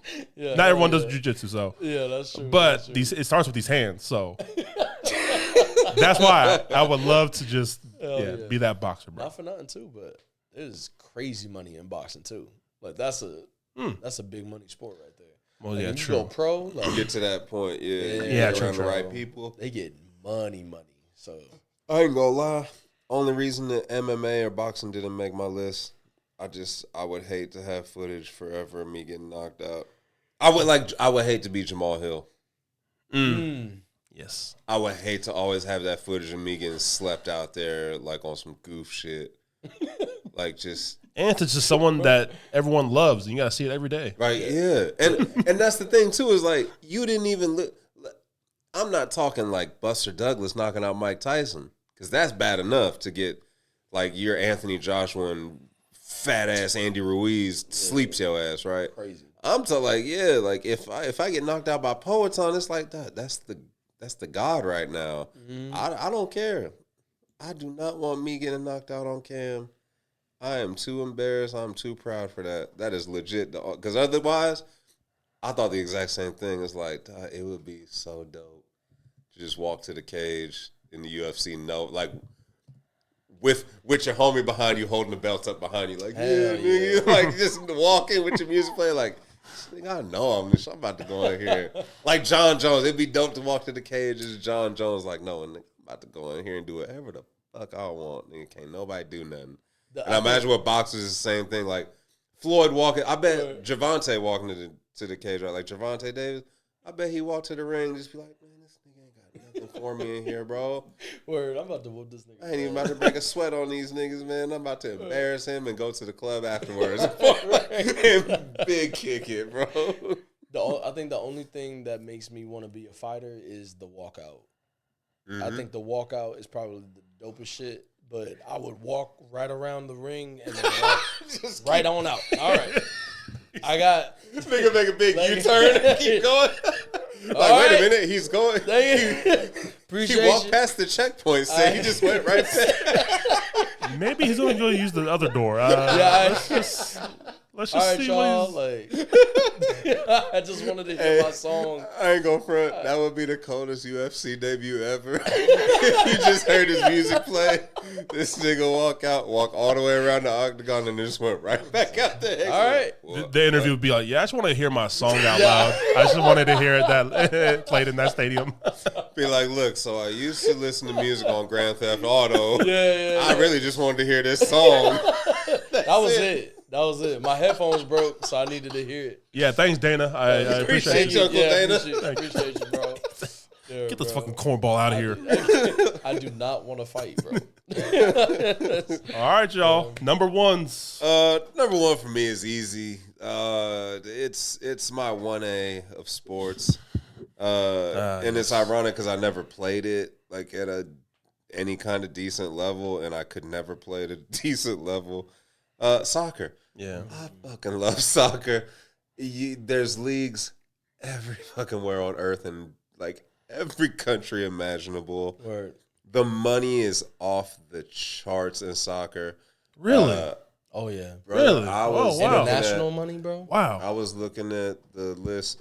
There's a list that one of my team, their old defender, they signed this dude. He was an immediate bust. They send him to Saudi Arabia because Saudi Arabia is big. Saudi Arabia has a big soccer league because they're signing. It's like G League or almost? Or? No, it's more like Wash. yeah, Stars. Gotcha. like PFL, not PFL, but like how Bellator kind of used to be with signing guys like Bader. Like a Ryan Bader or a King Mo or Rampage or whatever. Guys that used to be good, but kind of on the back end of the career. Or we have so much money that in this instance, one of my guys, he was a flop, so they said Saudi Arabia comes calling. Everyone goes to Saudi Arabia in soccer for the most part because they're giving this dude $500,000 a week. A week. You know how much Cristiano makes over there? I believe, I had the number pulled up. I believe it was 3.4 a week. Oh, my God. Not a month, not a week. Ronaldo is getting close to a Billy, bro. A year. Oh, he's going to pass that with no issue. But I think it's like 800. Like 800. So here we go. Yeah, Cristiano, 3.4 a week. Neymar, who's not even playing right now because he's hurt. He's over in Saudi Arabia. 1.7 million a week. Holy moly. Karim Benzema, who used to be Ronaldo's teammate, 1.6 million a week. Even Messi down in Miami is making $750 a week. That's in the MLS. That's crazy, bro. I mean, granted, he's the GOAT, but like still, he's the GOAT and he's pushing 40, and he's still getting 750. Oh my goodness! Like that's the thing with soccer. You take care of yourself. You can play from the time you can earn from nowadays 15, 16 years old to the time you can earn for 20 years.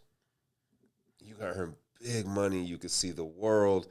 You have access to places that you never even knew existed. Like, it's soccer fans and the culture are the only thing. They're one of the most appealing parts of that for me, but they're also like the only thing that could maybe turn me off. Just the whole, all the racism and the fact that these niggas are crazy. Like, wild as hell. Crazy. Yeah, they be turning up. Like stabbing niggas, like setting flares and firewood. Like, it's nuts, but also like I dig that too, because like to be that crazy and passionate, it's like Philly fans on steroids. You know what I mean? Like, so for me, it's easy. It's easy. As soon as that's what the list was around, because I was like, man, maybe I was on FIFA one day, and I was just like, like, oh hell yeah, I would love to do this shit for real. But no, for me, soccer player, easy. Nice. I'm with you, bro. One of my favorite things to look up on YouTube is when the soccer chants get going, and they sing they'll sing like pop songs. Bro, they hand out at the beginning of matches. They hand out the whole list of the songs that they're gonna do during the match, and they hand it out like to the and they be singing. They be singing Wonderwall. I've seen them sing Dua Lipa. Yeah, one kiss, bro. Right? Hilarious, bro. I love that, bro. Yep. That shit is fire, bro. I fuck with them. Nice. For my number one, it's my favorite sport, hands down, of all time since I was little. Hooper, bro. If I could be a hooper, if I was blessed with height. What position? Oh, that I would play? What position would you play ideally? I want to play point, bro. I would want to play point. That man want to be Jalen Brunson, huh? Yeah, bro. Always. Jalen Brunson, Raymond Felton, Chris Duhon. Ooh. Man, the Knicks have had some shitty point guards. Yeah, I know. Charlie Ward. Pablo Prigioni. My dog, bro.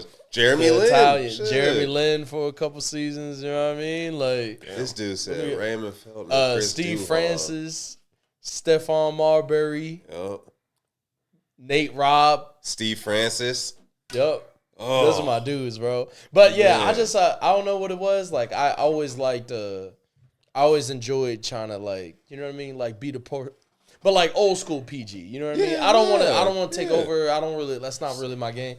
Yeah. Let me set this shit up. I'm a facilitator. Yeah. Let me make sure that you get the ball when you need it, and let me make sure, like, I'm not gonna turn it over. Like, let me just try to make smart decisions, but I'm gonna hit an open shot. I'm gonna try to get us back into the game. I'm gonna step up when needed. Yeah. Yes, sir. Like, that's what I want to do. But ever since I was a kid, watching my father play, like in the parks in New York City, and my uncle playing and all that kind of stuff, even though he was trash. I love you, uncle, but it is what it is. But, like, you know what I mean? I always my heart was always gravitated to the game. I don't know what it was. You know what I mean? The movies and the music and the hip hop and the Mecca. You know what I mean? The culture. The culture of it. Yeah. It just always spoke to me. So, like, I've always, like, my favorite people have always been kind of like hoopers, and if I in another life, I would have loved to have, like, a life where I could just hoop. Like, it was like, it was a big part of like my youth. It's just going park to park and just carrying the ball, having an extra T-shirt because I was musty as hell. Oh, that was this. You You know, know, like, you know how we used to roll. Hit up the Green Valley grocery. Yeah, pick up a Gatorade, a 2 for $2 or something like that, Pirates, and then you know what I mean, like, and just go back and hoop again. You know what I mean? So we was talking recently about reviving the Richard Bryan series. Holy shit. Going over to the low rims, except bringing bringing one in them with us. Oh wow! Kind of generational thing, and going out and hooping and banging on each other. We were outside. we were playing outside Oh shit. on the windiest days. Yeah, hell It yeah. didn't matter. It didn't matter. Hell no. Everyone getting layups, but shit, bro. It was Piling cold. as many cars as we could find, or go to whoever. Like We ain't have no money for no you go over to YMCA. Armando's cul-de-sac and just have two people with baskets just set up across the cul-de-sac from each other. Like, Damn, bro. I think that's the cool thing about hooping too. Is like that's like you said, all you need is. Bro, I just need a ball. Yeah. I got a ball. I can find a basket, and I'm gonna be straight. Yeah, and it don't even matter who. Like, I love like the community of it too, because like you could just like look around in the park and be like, hey, bro, you want to play? Like, we need one more. Run? Yeah. You want to run with us, bro? Like, hey, like we're not even, you know what I mean? Like, we're not even that serious, bro. Like, it's all good. Like, oh, you don't play that? We just No, need a it's all body. good. I just need a body. It's all good. Like, let's just play. It's fun. You know what I mean? And then one thing that I do miss that I wish I could get, I wish I had better knees to be able to do it. But for a little bit when I was in Busoni, and when we used to have a 7 a.m. Saturday, you went to a couple of them, but me and my roommates and some of my boys I was able to get together, we did like maybe 4 months, I feel like, of 7 a.m. every Saturday morning, and like having that be the first thing that we did in the day. Yeah. Man, it make your whole day. Bro, it felt so great. So great to do that. I loved it. That and energy to start the day off. Half court, 3s, 4s if we were lucky, and just play like shit, like 10 games. Ain't nobody acting like they're scouts in the crowd trying to get to the league. Nah, just like let's just get a good run with some good vibes in here. Real quick. And I love the way that it pushes you, because like of like me and my current self, like damn, like everybody bigger than me. Everybody jumping higher. I'm like, damn. But I gotta figure out, like, I'm not gonna just be like, oh well, I can't do nothing. Sorry, I'm the dude that's I'm small, so I can't really. Nah, fuck that. Like, how am I gonna get my shot off? How am I gonna win this game, bro? Nah, bro. Like, that's hooping to me. That's why I used to like being on the opposite teams of LB. Because LB was like the only one that could jump with me, and I knew I had to work. I was like, damn, but here we go. Like, all right, time to, like, I think that's one of the cool parts too, is like when you get that community, right, of like a Buffalo and Cheyenne, where you go in and as soon as everybody there, you sizing everybody up, and you be like, all right, nigga, I hope this nigga don't make the free throw and end up on my team. I'm gonna act like I'm taking this free throw serious, but I know I'm gonna miss this on purpose because I don't want to be on this nigga team. Oh shit, that's so funny. Yeah, man, that's what's up. Mark is one of those people like you hate to play against, but you love to play with on the same team. Like, I know exactly what you fucking mean. hate playing against this I guy. know exactly what. It's like Nate. That's how Nate used to be for me. I hated playing against Nate. Brother. Like, bro, you're not awesome. You're not, but you're making shots and you're hustling and you're difficult to guard for some reason. Brother, it was me, Triton, versus him and some random guy at the park. He set a screen on me for this random guy, and I shoved his face. I was so mad because we were losing. And Mark was making everything. I was like, that's what they'll do to I you. fucking hate playing against Mark.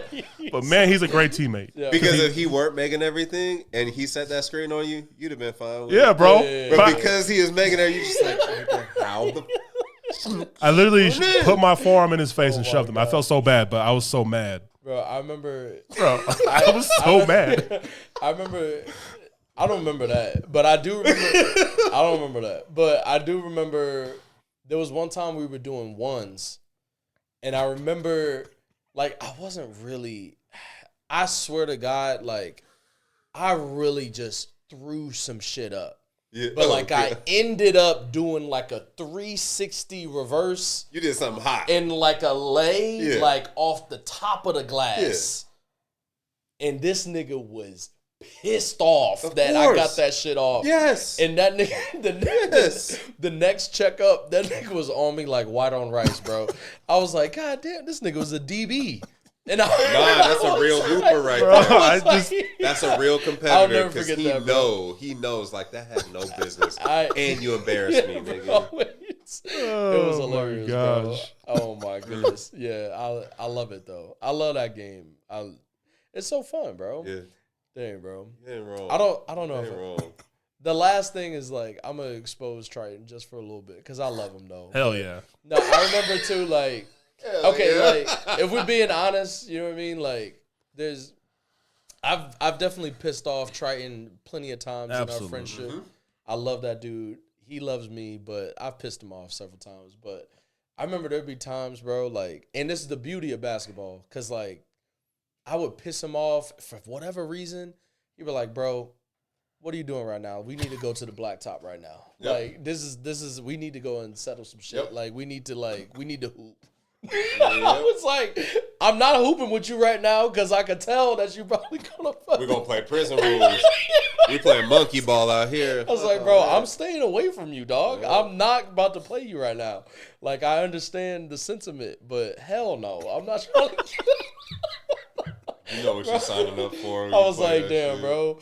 It was it was scary, bro. But I love you, Triton. That's all. You kill me, bro. I get it, bro. I get it. All right. That's number one for me is football, and I would be a quarterback. Someone who has grown up to be on the line and block. Yeah. All my brothers except Zeus. I mean, I'm fucking tired of this. I'm tired of blocking. And we went to the high school where we run the ball a lot, and I'm tired of blocking for y'all. I want to hand the ball off. I want to throw the ball. I'm sick of this life. And it's because of my last name, and all my brothers went to this high school except one. They thought, oh, well, you can block. You're big. You're a big Samoan. You're tall. Bro, I don't want to play O-line. Like, I don't want to be tight end. I want automatically signed up for brother, tight end. I do not want this life. But, yeah, I got that life. And, yep, I hated it. Dang, bro. I begged my parents, please, I don't want to play football no more. But my dad. Yeah. But, yeah, I was on the line blocking for people. So if looking terrible. You said looking terrible. I was terrible. I could not stay on my feet. I was outweighed by like 40 pounds each game. Brother, like I'm skinny, bro. Like what am I doing here? You think my feet are gonna save me? No. I lined up against Xavier Grimble versus Bishop Gorman, and I got my ass rolled up every play for 48 minutes, bro. Damn, they kept you in? Yeah. I'm like, coach. Brother, he was, like, why are we doing this? Yeah, bro. Anyways, bro. What are you gonna ask? I was gonna ask, like, would you have rather done that or been like the third string QB on the team? Where like you probably won't play. You don't even need to be third string. What if you second string and you just scout? Yeah, bro. And you know the QB that we had. You just giving them Well, wasn't y'all was y'all in?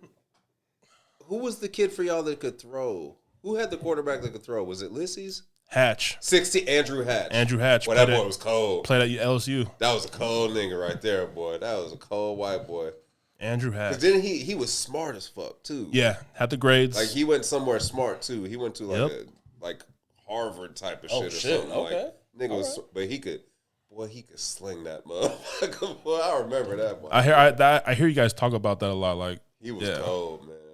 But I just couldn't remember whose year he was. But it's like, would you rather be his backup or would you like you're not gonna play, or would you rather just be frustrated every fucking play? Like I'll be frustrated and just get my ass on the line. Fuck. I mean, at least I'm playing, right? Yeah. So that's my favorite thing, right? Damn. Is when you ask them, are you a player or are you on the team? Because, and when people don't know the difference, you tell them, all right, if you're on the team, right, that basically means you just want the warm-ups. You want to walk around on Friday with the jersey on. Yeah. So everybody look at you like, oh, I didn't know clean and he shit. played. Like, rips. You know what I mean? Like, straight up. You could tell that by the helmets, too, right? The niggas ain't got no war marks on their shit. Like, so you could tell, like, that's cool. Don't get it twisted. There's nothing wrong with that. Because we need looks and practice, and so it's cool to just be on the team, but admit that you just want to be on the team. Now, if you're a player, those are the ones with the war marks. Those are the ones that you got to tell, hey, man, make sure you wear your tie tomorrow during game day for basketball season. Because it's like, nah, bro, I just want to wear my sweats and my kicks. I want to go hoop because I'm a player.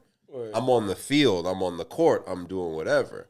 I'm not here for the looks of it. No. So, yeah, like, that just goes to show, nah, my nigga Ares, he's a player, man. He ain't just here to be on the team. He a player, bro.